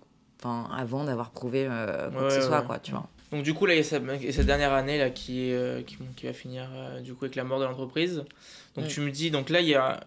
C'est quoi, cette année-là, vous essayez de lever, il y a un échec, vous ne réussissez pas à lever. Ensuite, il y a un potentiel rachat et vous ne vendez pas. Ouais, on a raté la série A. Ouais, exactement. Donc comment ça s'est passé? D'abord la levée, donc qu'est-ce qui s'est passé? Écoute, la levée, typiquement, on s'est dit, ok, on a des super... chiffres de traction. Je parle pas de... Alors, traction business, oui, on en avait, parce qu'on avait commencé à générer du chiffre d'affaires, etc., à signer des clients. Mais on avait surtout, tu vois, des chiffres d'utilisation, de demandes de location importantes. Tu vois, on avait plus de 10 000 demandes de location par mois qualifiées. On avait 350 000 personnes dans la communauté. Donc, on s'est dit, OK, on a quand même des bons chiffres. On voit une belle accélération sur nos courbes. Et on nous disait, c'est le moment. On n'était pas rentable. Mais on s'est dit, OK, on va passer le cap d'après parce qu'il faut qu'on investisse dans la tech pour sécuriser. Parce que, tu vois, comme les plateformes sur Airbnb, les gens, ils passent en dehors. Donc, ils bypassent, tu vois, ils bypassent. Et nous, on n'était pas suffisamment staffés en tech, en équipe. Enfin, on avait des investissements à faire, tu vois, pour aller passer le cap de devenir... pareil, pour se plugger dans les logiciels B2B, etc., nos clients. Enfin, il y a quand même beaucoup de sujets. Donc, on arrivait à justifier, tu vois, les réels besoins de levée de fonds. Et on arrivait au moment de ce qu'on appelle un peu l'hiver VC. C'est en 2021, début 2022. Où là, tout le marché s'est contracté. Ils se sont dit, les startups, crise de valo, évidemment. T'as énormément de boîtes qui ont levé sur des valos énormes, sans faire de chiffre d'affaires. Donc là, tout le monde s'est fait peur, tu vois, ce qui est légitime, parce que c'est complètement décorrélé, la valorisation. Enfin, les valorisations étaient complètement décorrélées des chiffres économiques des boîtes, quoi. Donc, tu te dis, à un moment donné, forcément, ça va corriger. Et donc, nous, on arrivait à ce moment-là dans ce marché où la série A, finalement, s'est contractée. Je crois qu'il y a eu une centaine de deals dans l'année. C'était rien, tu vois. Ça s'est ultra contracté. Et les VC se sont dit, nous, on ne veut faire que des deals sur des boîtes qui font du récurrent, ce qui n'était pas notre cas, puisqu'on avait un modèle qui n'était pas encore déployé sur ce modèle d'abonnement, etc. Donc, on n'avait pas forcément la visibilité, la stabilité d'un SaaS, tu vois, qui fait où tu suis tes chiffres, ARR, MRR, machin, et puis tac, tu cliques des paliers. Nous, ce n'était pas notre cas. B2C, marketplace, on cochait toutes les cases qu'il fallait pas quoi, pour les VC. Objectivement, marché concurrentiel, faible marge, tu vois, et des opérations dans notre secteur qui étaient complexes, des boîtes qui avaient été, tu vois, qui avaient fait des opérations en capital, ils avaient levé de l'argent, mais c'était compliqué, tu vois. C'est vraiment marché, un secteur, je pense que les VC, je sais pas si c'était compatible avec les VC, ou en tout cas, ils aimaient pas la thématique, tu vois. Ouais. On aurait dû avoir un modèle d'exploitant, tu vois, un coloniste qui ferait, tu vois, avec l'immobilier en dessous. Peut-être que, tu vois, c'est des modèles qu'on aurait mieux financés, qui auraient plus rassuré un VC. Qu'un modèle de marketplace où il nous fallait du cash pour déployer des volumes, tu vois, sur la plateforme. Donc, Serie A, 6 mois de perdu, galère, entre guillemets, quoi. Parce que franchement, tu pitches des dizaines de fonds, tu fais toute ta doc, puis en plus, on avait travaillé au début avec un leveur de fonds qui était objectivement pas du tout, qui nous a fait perdre du temps, qui était pas bon, et qui nous a fait même rater des choses, etc. Donc, tu vois, on a fait beaucoup d'erreurs, quoi. Tu vois, mauvaises rencontres, mauvais trucs, Ouais, exactement. Et donc, on a perdu beaucoup de temps à pitcher les mauvais fonds. On savait, finalement, avec le recul, tu sais que c'était pas un fit, mais tu passes quand même... Tu te dis, bon, on sait jamais sur un coup de tête. Tu te dis, allez, sur un coup de tête, on a un bon fit. Et puis, on a quand même avancé dans le process. On avait un bon fonds, ou deux même, avec qui on avait des super fits. On a avancé un peu dans le process, et puis finalement, ça l'a pas fait. Je pense qu'ils se sont fait... il y a trop de risques pour eux, tu vois. D'accord. Et donc, à un moment donné, été lessivé. Tu dis, ok, j'ai essoré toutes les cartes de la place. Je pense que je suis grillée dans tous les fonds de Paris.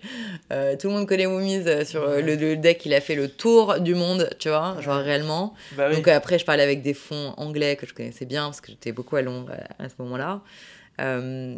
Tu vois, bon, meilleur fit, etc. Mais en fait, on n'avait pas le temps, tu vois. Et tu te dis, bon...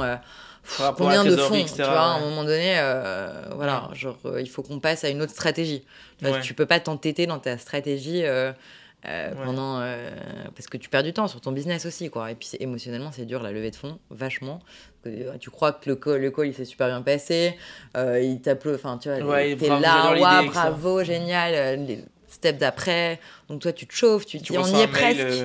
Malheureusement. Et puis après, voilà. Nous avons le regret d'annoncer. C'est horrible, il n'y a rien de pire. C'est l'ascenseur émotionnel tout le temps. Et donc, tu dis, on y est presque. Et non, tu n'y es pas. Voilà. Et puis là, donc après, on s'est dit, on a un modèle qui n'est pas suffisamment rentable, même pas du tout.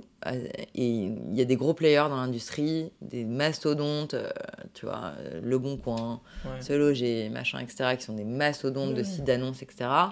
Donc, en fait, on n'y arrivera pas seul. On est une trop petite structure, on a trop besoin d'investir. Et donc, plutôt que de faire rentrer des fonds, on s'est dit, c'est marrant parce qu'on a été contacté par certains de nos concurrents. Pourquoi pas pour investir en minot. Donc, on s'est dit, finalement, ça va être plutôt... En fait, ils voulaient rentrer majoritaire.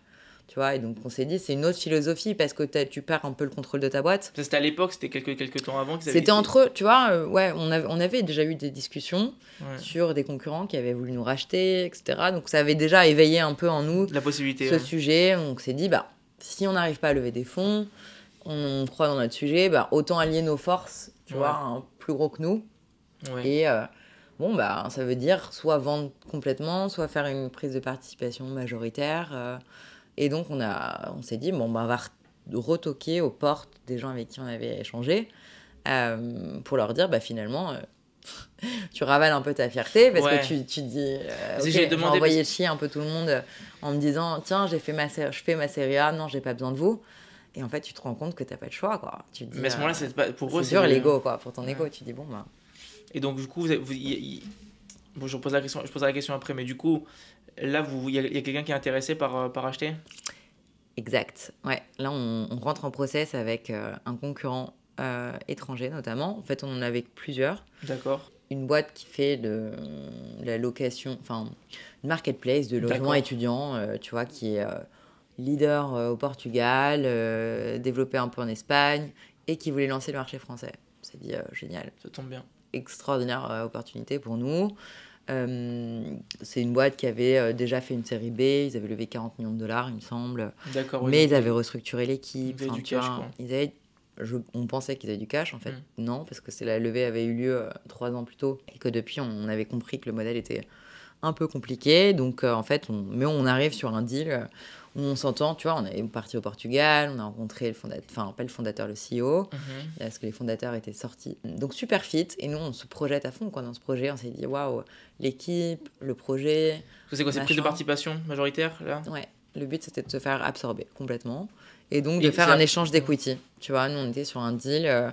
Tu vois, on n'était plus au point de se dire on va faire un cash out parce qu'on était quand même vraiment en galère, tu vois, il faut le dire. Financièrement, on avait vraiment plus de cash, quoi, tu vois, dans la boîte. Donc, on était pas, je dirais pas prêt à tout pour sauver la boîte, mais si.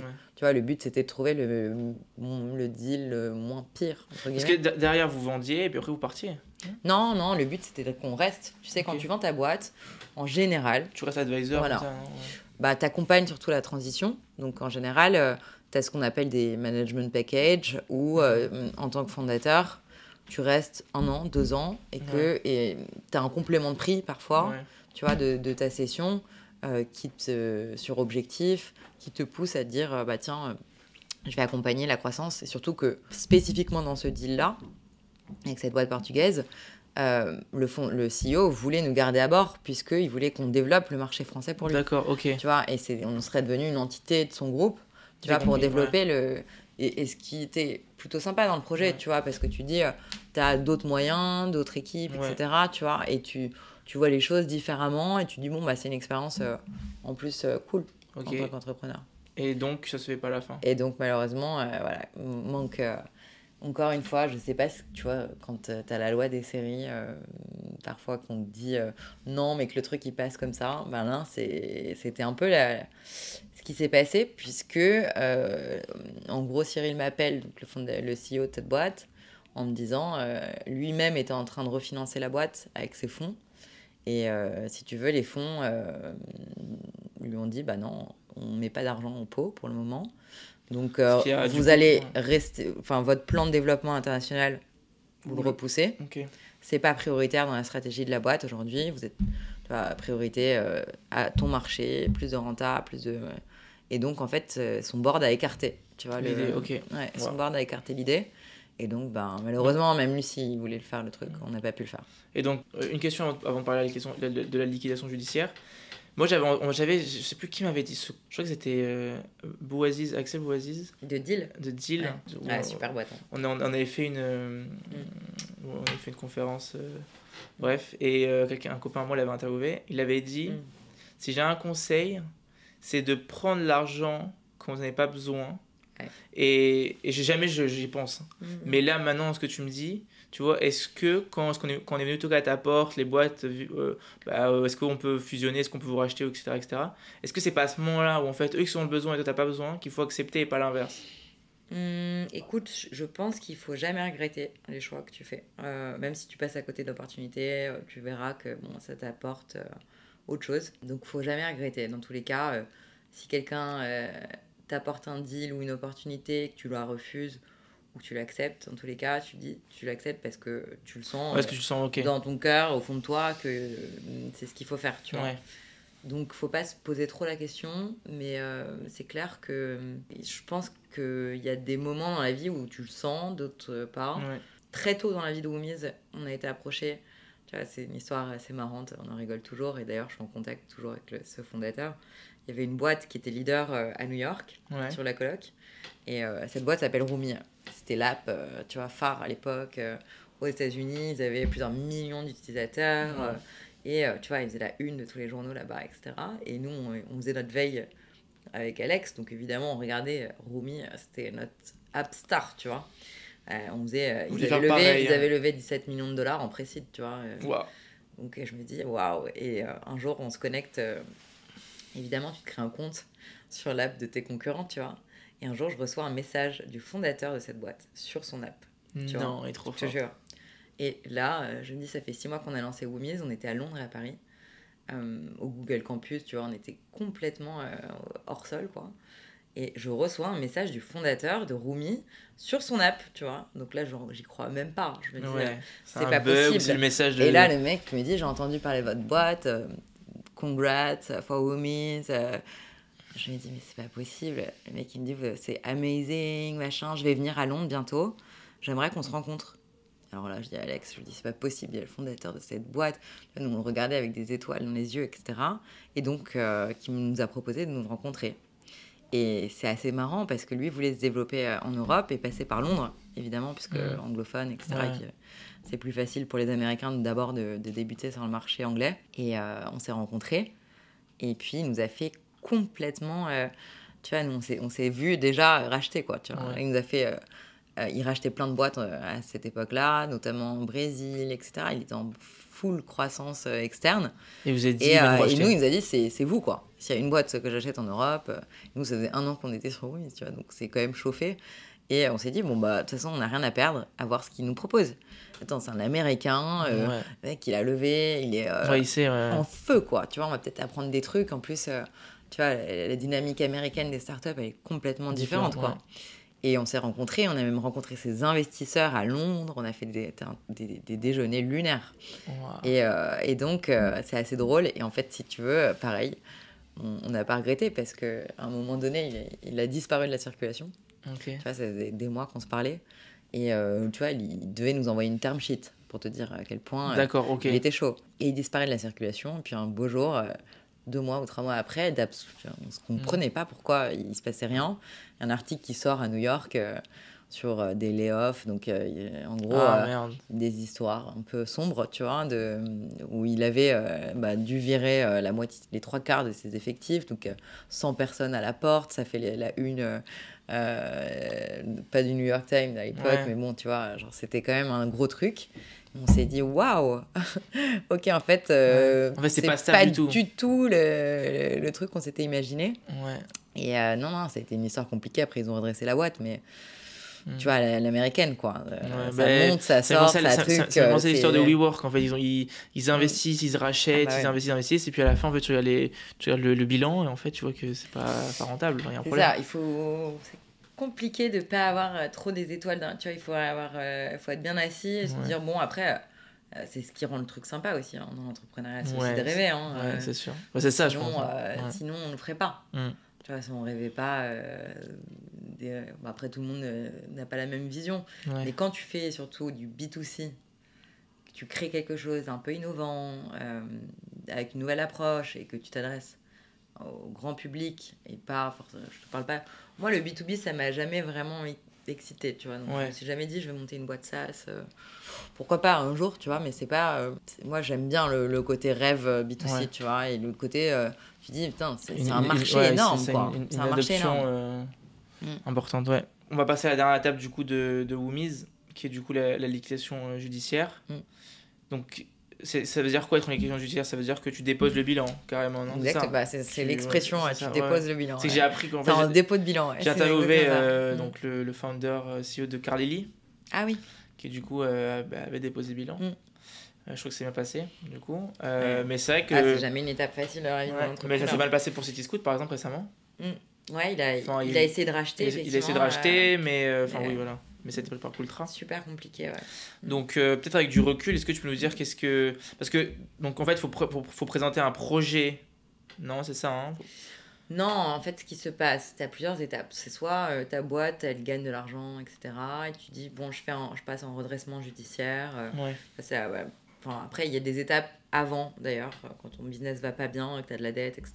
Il y a des étapes de médiation, de conciliation. Enfin, tu peux trouver des moyens avant de passer directement au tribunal, de mettre ce qu'on appelle des procédures de sauvegarde. D'accord. Donc ça, c'est important de se dire, quand la santé économique de ma boîte est pas bonne, de regarder ce qui se passe du côté procédure de sauvegarde, etc. Parce que ça peut permettre parfois de sauver ta boîte et de la redresser.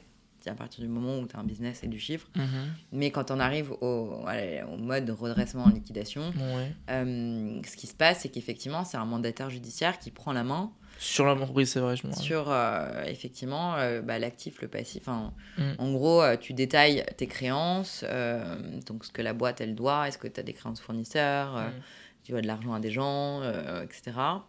Et donc, tu en arrives là, pourquoi ? Déjà, pour commencer, le fondamental, c'est que ta trésorerie, à date, ne permet pas de régler des salaires, si tu as des salaires à payer, des créances, etc. Parce que, tu vois, ça coûte Évidemment, dans ton plan de financement de boîte, tu dois payer des logiciels, des trucs, etc. Donc, tu as ce qu'on appelle un cash burn. Et à partir du moment où tu vois, toi, que tu n'as plus suffisamment de trésorerie pour absorber l'ensemble des charges de ton entreprise, qu'elle soit salariale ou autre, c'est là où tu fais, il faut anticiper ce moment-là parce que effectivement, en plus on n'en parle pas beaucoup, donc tu sais pas trop quoi faire.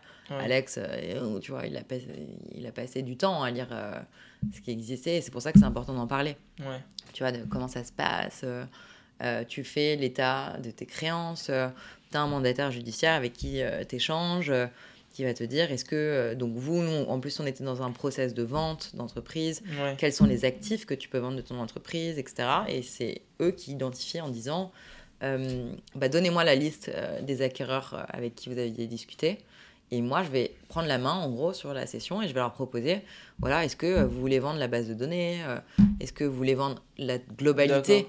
Avec, tu vois, on a à l'asset, dans un actif de boîte, nous on a une application mobile développée, on a un site, on a une base de données de 350 000 personnes, on a une marque, tu vois, un SEO, tu vois, il y a plein de choses, entre guillemets. Vous avez réussi à vendre des choses ?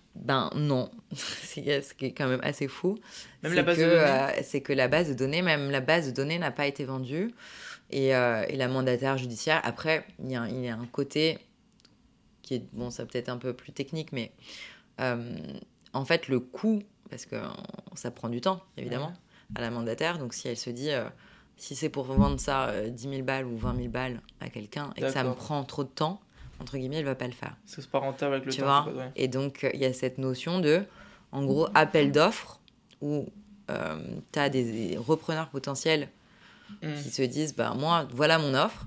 On a eu des offres, mais les offres, si tu veux, elles étaient faible, et le risque associé au RGPD, ce qu'on appelle, tu vois, donc la protection des données personnelles, etc., était trop important par rapport à l'offre qui avait été faite. D'accord. Donc la mandataire a décidé de pas le faire. Tu vois, et ça c'est important. C'est drôle, parce que tu te dis, en fait, on préfère zéro. Pas de risque. Elle a zéro et pas de risque que quelque chose et un peu de risque. Un risque juridique, tu vois, parce que ça a ce côté protection des données. Tu peux pas le faire comme tu veux, quoi, tu vois. Et donc finalement, tu vois, t'apprends des choses. Bien sûr, mais tu te dis, non, en fait, elle a décidé de pas le vendre, de pas vendre la base de données, parce qu'il y avait ce sujet où on s'est dit, est-ce qu'elles sont suffisamment protégées ? Est-ce qu'on a l'accord de tout le monde ? Parce que c'est une base de données aussi où on avait des gens de 2017, donc tu n'avais pas ce RGPD à l'époque, etc. Donc en fait, ils se sont dit, ça va poser des problèmes, on ne le fait pas.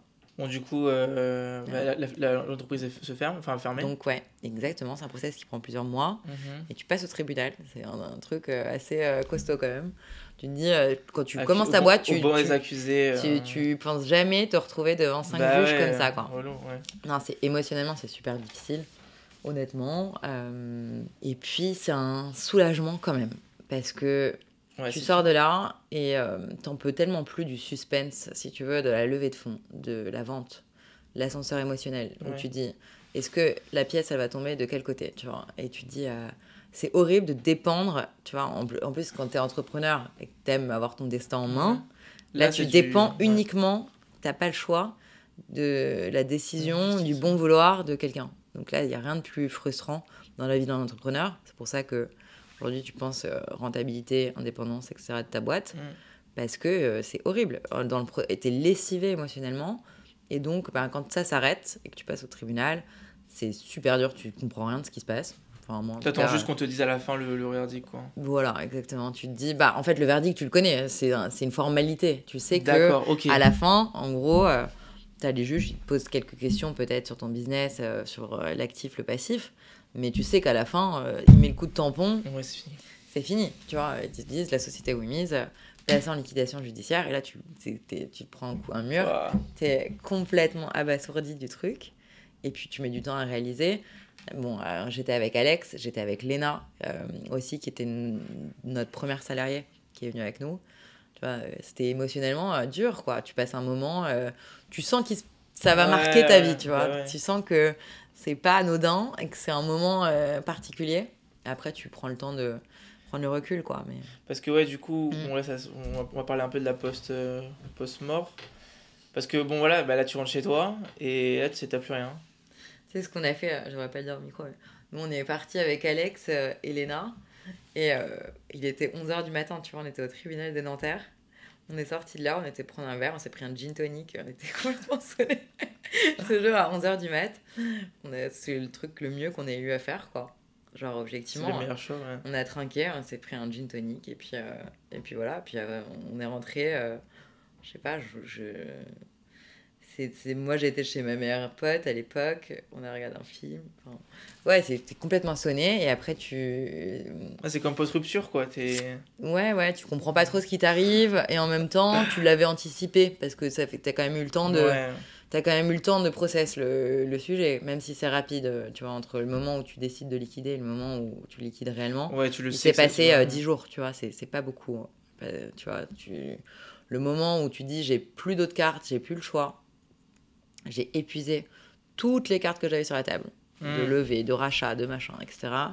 Le moment où tu dis je n'ai plus le choix que d'activer ce process juridique, il se passe 10 jours. Donc ouais, t'avais déjà accepté avant, finalement. Donc t'as accepté le sujet, tu n'as pas le choix, tu dois l'accepter. Mais c'est vrai que c'est un soulagement, tu vois, parce que t'en peux plus. Enfin, tu te lèves le matin, tu te dis, bon, il me reste 3 cartes, 3 options.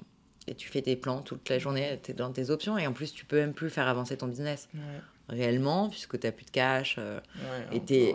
Ouais, c'est vraiment, franchement, c'est pas cool. C'est vraiment pas cool. Et donc là, je comprends, donc tu vois venir, etc. Moi, je me suis posé une question, c'est par rapport, du coup, au monde qui t'entoure. Ça veut dire que, bon, bah, les gens, peut-être qu'ils savent pas les galères les galères que tu vis. Bah, tu vas devoir annoncer, du coup, sur LinkedIn et partout que tout ce que toi, t'as fait, tout ce que t'as vendu, bah, en fait, finalement, c'est mort. Exact. Comment est-ce que, tu vois, c'est quoi le rapport que t'as eu par rapport à... Tu vois, à l'annoncer publiquement. Au regard des autres. Ouais, au regard des autres. Ouais. Écoute, bon, évidemment, ton entourage, ils savent plus ou moins que ça va pas bien. Mais bon, t'essayes toujours de les préserver. Ouais. Moi, je suis comme ça un peu, tu vois, en me disant, tant qu'il y a de l'espoir, tant qu'il y a de la vie, il y a de l'espoir, tu vois. Ouais. Et donc, t'es là, non, j'ai encore une carte, un truc, et là, ça avance. Donc, t'essayes de rester sur le fil positif, ouais.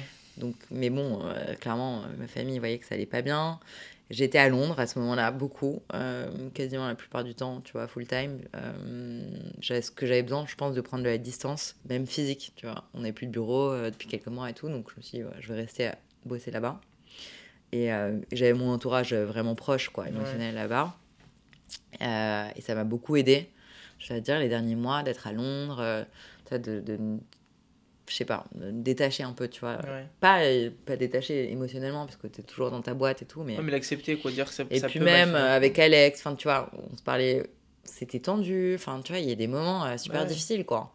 Quand tu galères, enfin, ça te crée des tensions, etc. Donc moi, ça m'a beaucoup aidé, mais comment tu gères le regard des autres, ça, c'est super difficile, d'autant plus que quand t'as fait beaucoup de médias, t'es passé à la télé, toutes tes potes te disent « Ah, mais je te vois sur BFM toutes les semaines. » Alors que bon, t'as fait 3 plateaux de BFM à l'époque, tu vois, mais... Et tu sais, t'as ce côté où tout le monde pense que ta boîte, c'est Airbnb, parce que t'en parles tout le temps. Et moi, j'adore écrire, j'adore parler, etc. Donc, j'en parlais tout le temps sur LinkedIn. Et évidemment, tu montes le côté où ça va, mais tu t'écris aussi quand ça va pas bien, etc. Mais ça, je l'ai fait vachement après coup. Et donc, ce que j'ai fait, c'est que plutôt que de remuer le couteau dans la plaie et d'avoir des gens qui m'appellent toutes les 5 minutes, alors, t'en es où, mise, etc., parce que tout le monde te pose la question. Bah oui. Donc, ça remue vachement le couteau dans la plaie quand ça va pas. Je me suis dit, je vais écrire un article et puis je lance le pavé dans la mare, puis on verra, tu vois, ce qui se passe, quoi. Et donc, j'ai écrit cet article. Alex a fait la même chose. Et on s'est dit, au moins, on l'annonce une bonne fois pour toutes. Remise, c'est terminé. Wow. Et bah là, tu te jettes un peu dans le inconnu, quoi. Et après, on s'est dit, j'ai peur. Et en fait, en même temps, j'ai eu tellement de retours l'inverse, tu vois, l'opposé de ce que j'imaginais. Tu vois, que des gens improbables qui m'ont écrit, enfin, des réactions de fous, quoi.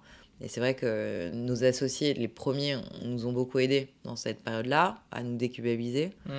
Mais parce qu'on savait qu'on avait donné le maximum, tu vois, qu'on avait fait tout ce qu'on pouvait faire.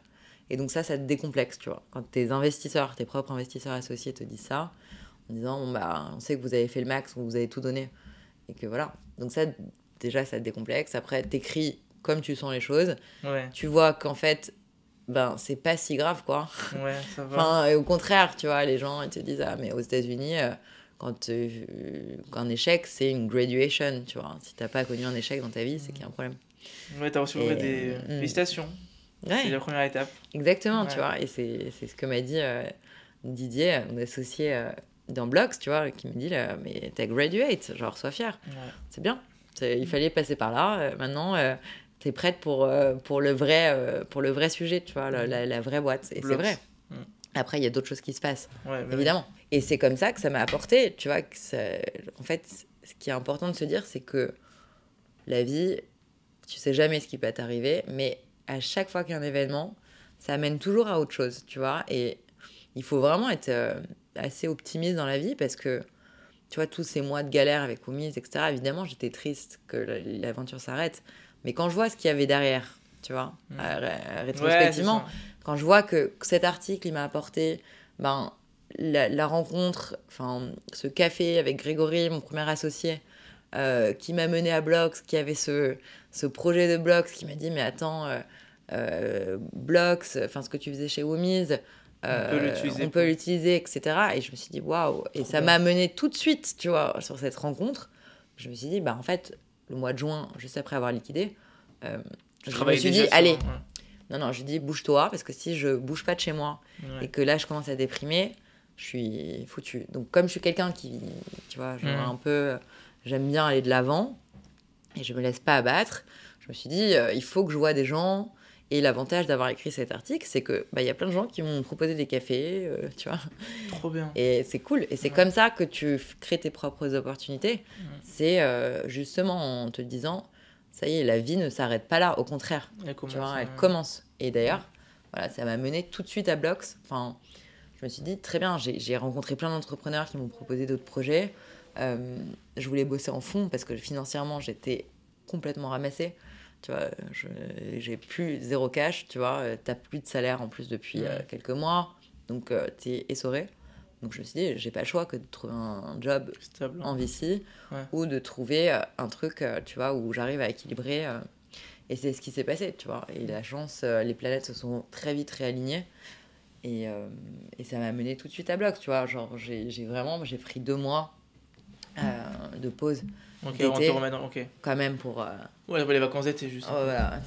Surtout que t'es pas parti en vacances depuis longtemps, que tu penses qu'à ta boîte, que tu te dis, putain, à un moment donné, ma vie perso, alors j'ai la chance d'avoir un entourage compréhensif, mais tu te dis, genre, c'est pas ça la vie, tu vois. À un moment donné, calme, remets-toi comme il faut, et après, tu te relances. Et c'est ce qui s'est passé. Trop bien. Avant de parler de Blox, qui sera du coup la dernière partie, j'avais cette question-là de qu'est-ce que tu as de ta mère et de ton père, parce que tu en parles, tu dis que ta mère, c'est elle dans mon dernier podcast, et même ton père dans l'article, tu dis que, moi j'ai vu qu'à 26 ans il a entrepris aussi. Donc, il était notaire, mon père, formation notariale, et il a commencé dans le notariat, et après il a monté sa première agence immobilière qu'il y a toujours, et après il fait d'autres choses dans l'immobilier, mais ouais, il a quitté le monde notarial pour se lancer aussi, quoi. Donc, tu as cette... Je sais pas, c'est toujours difficile. Bien sûr que tu prends des inspirations. On est tous influencés par... Moi, j'ai la chance d'avoir une famille... Franchement, mes parents, ça fait 35 ans qui s'aiment, qui ont... une famille saine, tu vois, et très bienveillante. Voilà, mes sœurs, on s'aime, on est très proches. C'est vrai qu'on a un bon noyau dur, tu vois. J'ai la chance d'avoir grandi dans un environnement équilibré, je dirais à tout niveau. J'ai été bien préservée, tu vois. Et je suis consciente de la chance d'avoir eu ses parents et mes sœurs, etc. avec moi. Et je pense que tu nourris des 2 personnalités de tes parents et surtout aussi des gens qui t'entourent. Tu vois, ta famille élargie, entre guillemets, c'est aussi tes meilleurs amis, ton conjoint, tu vois, donc forcément, c'est ce qui te construit. Mais voilà, mon père, il fait beaucoup pour les autres, c'est quelqu'un qui donne beaucoup aussi, très généreux, très... voilà, il se fait passer toujours derrière pour le bien-être de ses enfants, etc. Donc, tu vois, forcément, tu as cette notion-là. Et ma mère, ouais, elle est psy, donc elle est vachement dans l'écoute. Et elle est très présente pour les autres, etc. Donc, forcément, ça te construit en tant qu'être humain. Et après, ben, tu fais ta propre, ta propre vie, quoi, tu vois. Mais... Et puis tes amis, c'est aussi des gens, je pense, qui te ressemblent. Ou, je pense qu'on évolue dans un monde où il y a tellement de gens superficiels ou qui se trompent un peu tu vois, de combat, quoi, tu vois. Et en fait, ce qui est important, c'est juste être bien dans tes baskets, avec un bon entourage, les gens que t'aimes, avec qui tu peux kiffer, te faire plaisir, c'est important. Et si en plus, t'as la chance de te lever le matin et d'aimer... alors, c'est pas tout rose tous les jours, évidemment. Tu vois, je vais pas te dire, waouh, c'est le cliché de genre, tu te lèves, waouh, je suis trop heureuse. Non, t'as des coups de down de bien fou. Sûr. C'est dur. Mais déjà, si tu as la chance d'être en maîtrise de tes choix de vie, tu vois, c'est important. C'est, voilà. Bon, maintenant, on va parler de Blox. Hein, il faut en parler quand même. Quand même, ouais. Donc, bon, ça regarde sur toi quand même, mais il faut parler de Blox. Et donc, voilà, tu t'as raconté, grâce à cet échec-là, tu rencontres les bonnes personnes aujourd'hui qui te permettent du coup de monter ça, de cofonder ça. Donc, notamment Grégory, hein, c'est lui qui te parle de ce projet-là. Exact. Grégory, Olivier, qui sont les deux initiateurs du projet avec, sur la partie immobilière notamment. Qui sont deux, et ils viennent te voir parce qu'ils te veulent dans l'équipe, c'est ça ? C'est Grégory, ouais, qui me contacte sur LinkedIn. Ça faisait quelques années que je ne l'avais pas vu. Et effectivement, il me parle de ce projet qui était un peu différent à l'époque. C'était sur la blockchain, etc. Ah oui. Donc, Doublox au début. Mais effectivement, on devait le faire en token. On a abandonné pour tout un tas de raisons. Mais effectivement, Grégory me présente Olivier. Et puis, je me dis, bon, bah, c'est assez complémentaire quand même comme attelage. Et puis finalement, entre-temps, bon, Grégory est sorti du capital. Pour différentes raisons, etc. D'autres projets de son côté. Mais on a continué avec Olivier et là on lance, ça se rapproche, Blox 2.0 fin avril, début mai. Et donc du des coup, gros projets dans le pipe, Vous lancez Blox la 1, Blox 1, la V1, c'est quand ? Vous lancez 9 mois après ? On lance le premier projet pilote, je dirais, 9 mois après. On était très vite.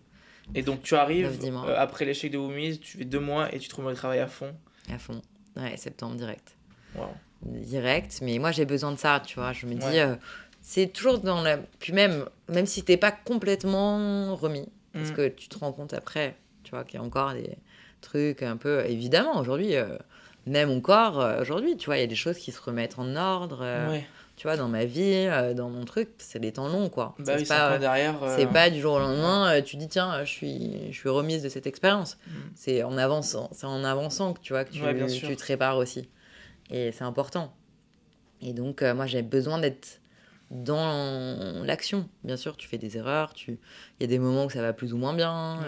Mais si tu avances, si tu es immobile, c'est clair que il n'y a rien qui se passe. Donc, et moi, j'en ai parlé un peu avant l'interview, mais ça m'a fait sourire de voir qu'au début, c'était cofondé. Enfin, vous accompagnez donc, le joueur de foot Mamadou Sakho. Ouais, Mamad, il a été associé pour le lancement. Donc moi, c'était des joueurs que je voyais à la télé quand j'étais petit. Mais... Il est super, il a un parcours incroyable, Mamad, honnêtement, de vie. Et avoir quelqu'un dans l'équipe qui vient d'un monde totalement différent. Donc moi, je te dis, ça me faisait penser à Origin Fund avec Blaise Matuidi. Qui est le meilleur ami, un des meilleurs amis de Mamad. Ils se ressemblent. Est-ce qu'il a apporté une vision totalement différente que vous aviez ? Écoute, totalement différente pour la boîte, non, en termes de vision. Nous, en tant qu'humains, moi, ça a été une super rencontre. Tu vois, c'est un monde que je connaissais pas du tout. Je me suis dit, d'ailleurs, tu vois, Mamad, c'est un ami de Greg. Ils avaient fait des opérations ensemble, etc. Et quand Grégory nous en a parlé en disant, Mamad, il s'intéresse au monde de l'entrepreneuriat, il a envie de voir comment ça se passe, de se former, etc. je me suis dit, waouh, c'est original, tu vois, associer un joueur de foot, Une boîte, etc. ouais. Enfin, votre boîte. C'est un peu hors norme. Mais bon, avant tout, je dirais que ce que je retiens, c'est une rencontre. C'est un mec, enfin, un être humain incroyable, tu vois, qui a un parcours de vie aussi, avec une résilience. De fou, T'as ouais. jamais vu ça. Ouais. Ce qu'il a traversé dans sa vie et ce qu'il a réussi à construire, c'est ultra inspirant. Wow. Tu vois, et il a une force en lui, déjà, qui est hors norme par rapport aux gens que tu as l'habitude de côtoyer dans un monde des affaires, tu vois. D'accord. Tu vois, tu sens qu'il a quelque chose en lui qui est très différent, donc ça te donne une énergie différente, ouais. etc.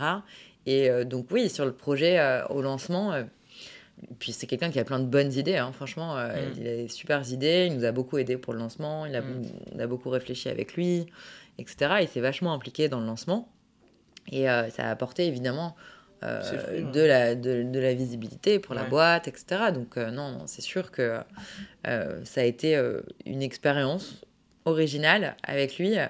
Et donc voilà, maintenant il est sur d'autres projets. Hein, tu vois, lui il lance. C'est un mec il a ça dans le sang aussi. Donc maintenant, tu vois, il est sorti. Il a vendu ses parts et effectivement, il est sur d'autres projets entrepreneuriaux dans différents domaines, en lien avec le sport, etc. Mais tu vois, il va pas s'arrêter là, hein, clairement.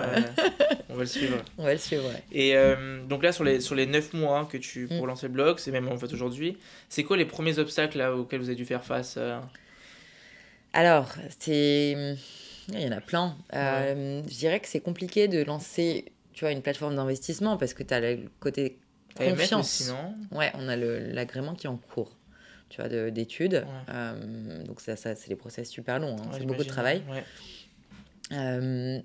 Évidemment, tu lances un sujet d'investissement dans l'immobilier. Alors évidemment, tu as ce côté concret de l'immobilier qui est quand même plus facile à expliquer, tu vois, même si les gens connaissent. Alors je dirais, tu as le challenge de la pédagogie parce que les gens ne connaissent pas l'immobilier commercial.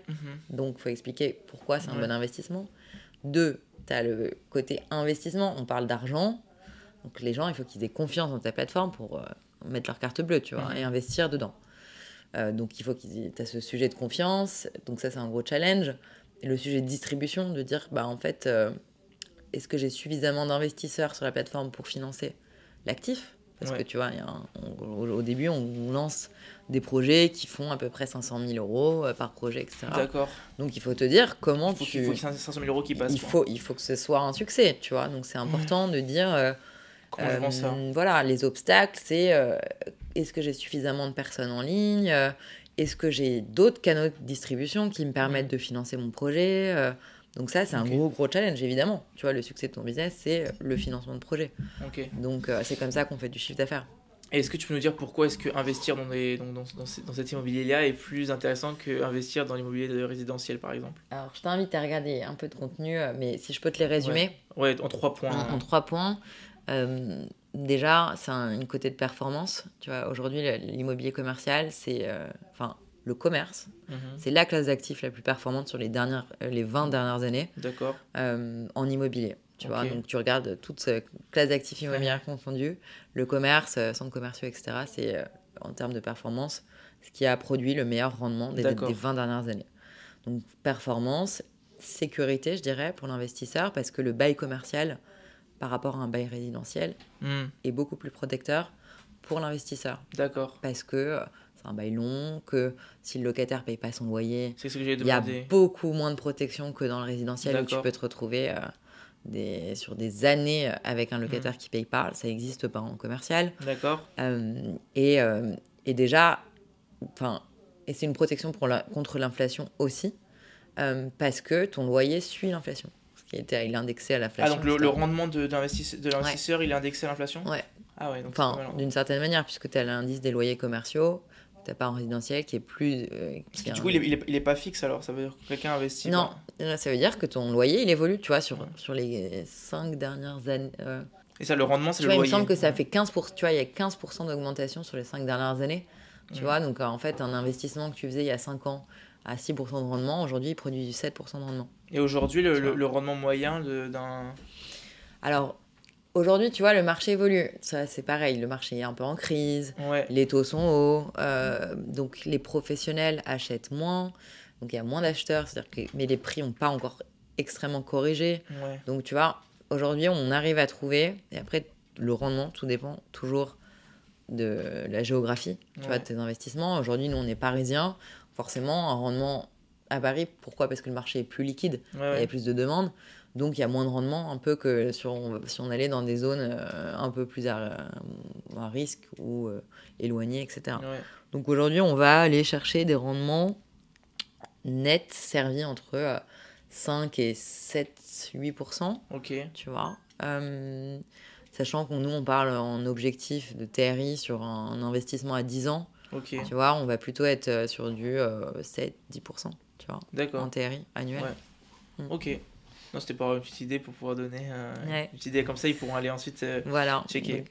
Il y a aussi je voulais aborder un peu la question de on va dire les leçons tirées de l'échec avec Woomiz, et notamment au niveau de vie perso, vie pro. Tu as évoqué le fait que vie perso, tu as été très mauvaise sur ce côté-là, peut-être Woomiz, en tout cas, je ne vais pas juger. Mais... J'adore les conclusions, mais c'est pas moins bien géré. C'est pas complètement faux. Voilà. Aujourd'hui, comment est-ce que tu arrives à... Comment est-ce que tu redonnes place du coup à ta vie perso à travers ce nouveau projet entrepreneurial qui prend énormément de temps aussi ? Ouais, écoute, déjà, je pense que tout est lié au mental, tu vois. Évidemment, quand t'es la première boîte, je pense que t'es tellement absorbé, et ça a été mon cas, tu vois. J'avais pas de recul sur moi-même, je prenais pas soin de moi, je faisais pas de sport, enfin, ou peu. Parfois, tu te tapes des horaires pas possibles au bureau. Donc, t'es là, en termes d'hygiène de vie, c'était pas terrible, tu vois. Et c'est vrai que, forcément, à un moment donné, tu te dis, bon, t'arrives à la trentaine, tu prends conscience, tu vois, que ta vie, c'est pas que le boulot. Je caricature parce que c'était pas le cas, tu vois. J'ai toujours eu ma vie à côté, mais trop, tu vois, pas forcément stable, tu vois. Et donc, à un moment donné, tu te dis, bon, écoute, ma vie, pour être bien productive dans ton business et être bien, il faut être bien dans sa vie, tu vois, et être bien dans son corps, dans sa tête. Donc, ça passe par, aujourd'hui, je fais beaucoup plus de sport, je vais à la boxe, j'adore ça. Tu vois, je vais partir plus en week-end pour m'aérer la tête. Je vais laisser plus de place et, tu vois, avoir plus de disponibilité, tu vois, pour... mes potes ou couple, etc. Tu vois, parce que à un moment donné, tu te dis, bon, évidemment, genre, tout est lié. Si t'es bien dans ta vie, aujourd'hui, si t'arrives au bureau le matin et que t'es plus équilibré dans ta vie perso, ça change tout sur ton travail aussi, tu vois. Et donc maintenant, Blogs, dans 5 ans, tu vois ça où ? Je vois ça dans d'autres pays déjà. Là, évidemment, on débute sur la France, Paris principalement, mais on a un ADN, je pense, Olivier comme moi, où on a envie d'aller déployer sur l'international parce que on a une thématique de toutes les manières qui est ce qu'on appelle scalable, tu vois, qu'on peut déployer avec un modèle très facile à déployer. Enfin, très facile. Il y a des concurrents en Europe ? T'as des boîtes qui font de l'immobilier fractionné, il y en a quelques-unes. En fait, on est sur un segment qui est assez nouveau, tu vois. Donc, c'est un marché qui est très naissant. Il y a quelques boîtes qui le font aujourd'hui en France. Il n'y a pas de gros leaders. T'as pas encore de gros leaders, non. Et nous, on a une vision aussi qui est je pense, dans les prochaines années, vachement prendre nos associés comme effet de levier, si tu veux, puisque on a la chance d'avoir des associés immobiliers qui font déjà beaucoup de deals immobiliers, déjà entre eux, ce qu'on appelle un club deal. Et si tu veux, le fait de rendre accessible des opérations qui font déjà au grand public, etc., en format club, c'est un truc auquel on croit beaucoup, et qui est aussi nouveau dans l'approche, tu vois, d'investissement immobilier, de co-investir avec des gens qui, tu vois, qui sont déjà des gros pros du secteur.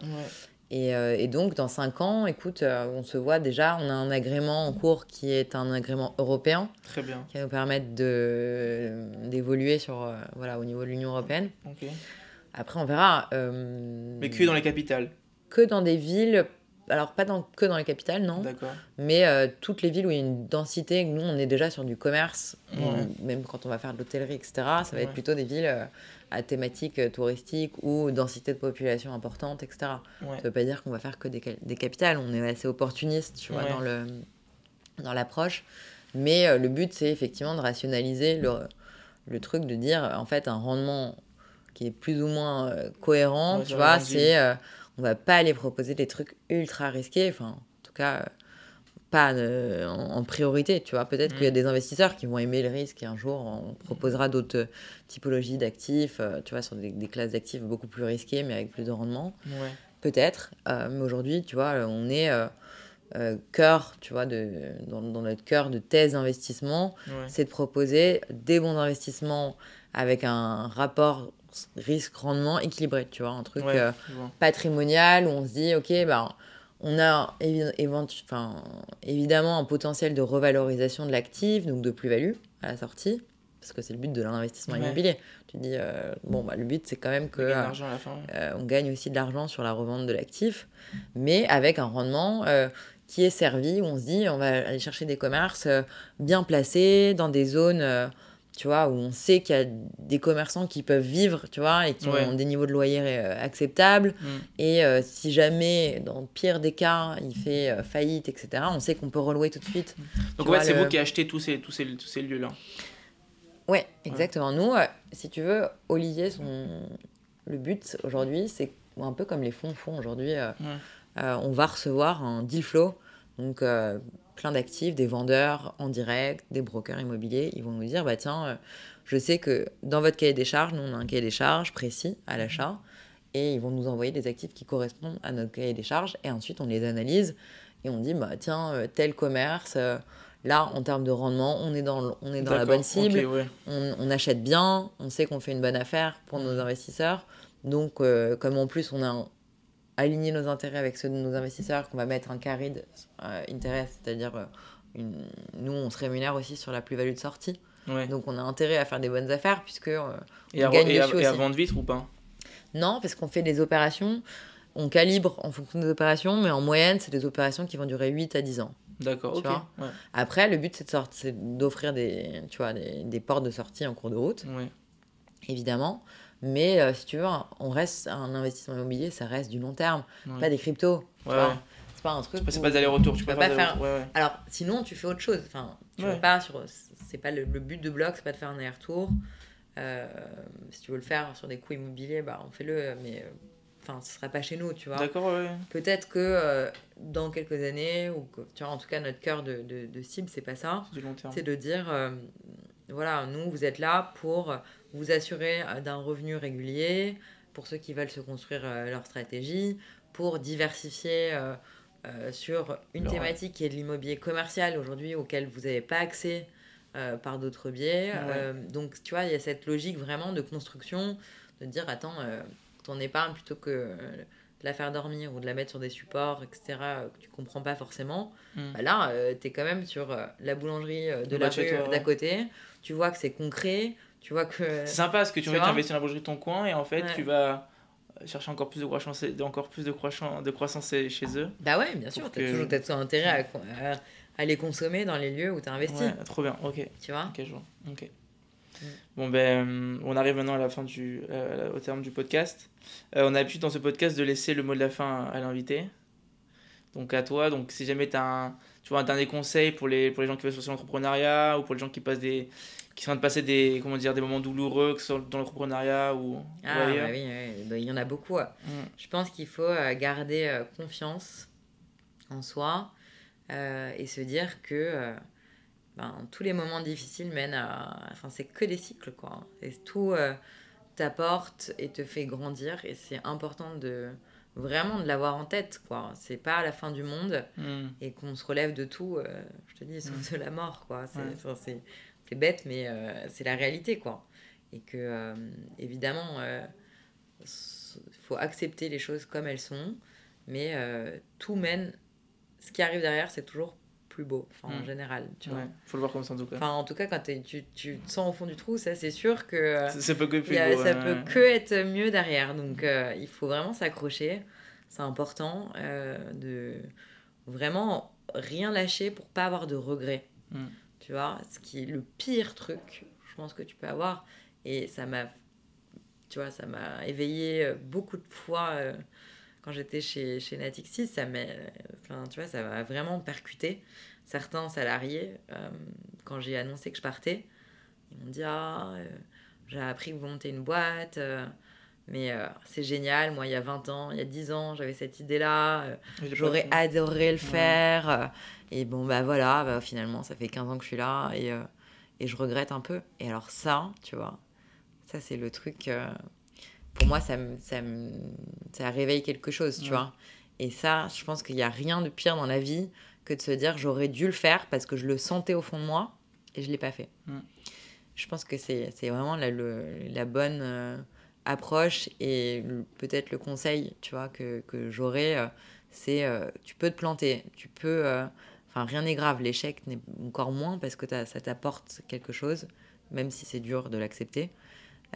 Mais vraiment, il faut s'écouter, tu vois. C'est un conseil, c'est s'écouter parce que si tu sens que tu vas le regretter, mais que ça marche ou pas, quoi, tu vois. Genre, si un jour, tu t'es dit, il y a 10 ans, j'aurais dû faire ça.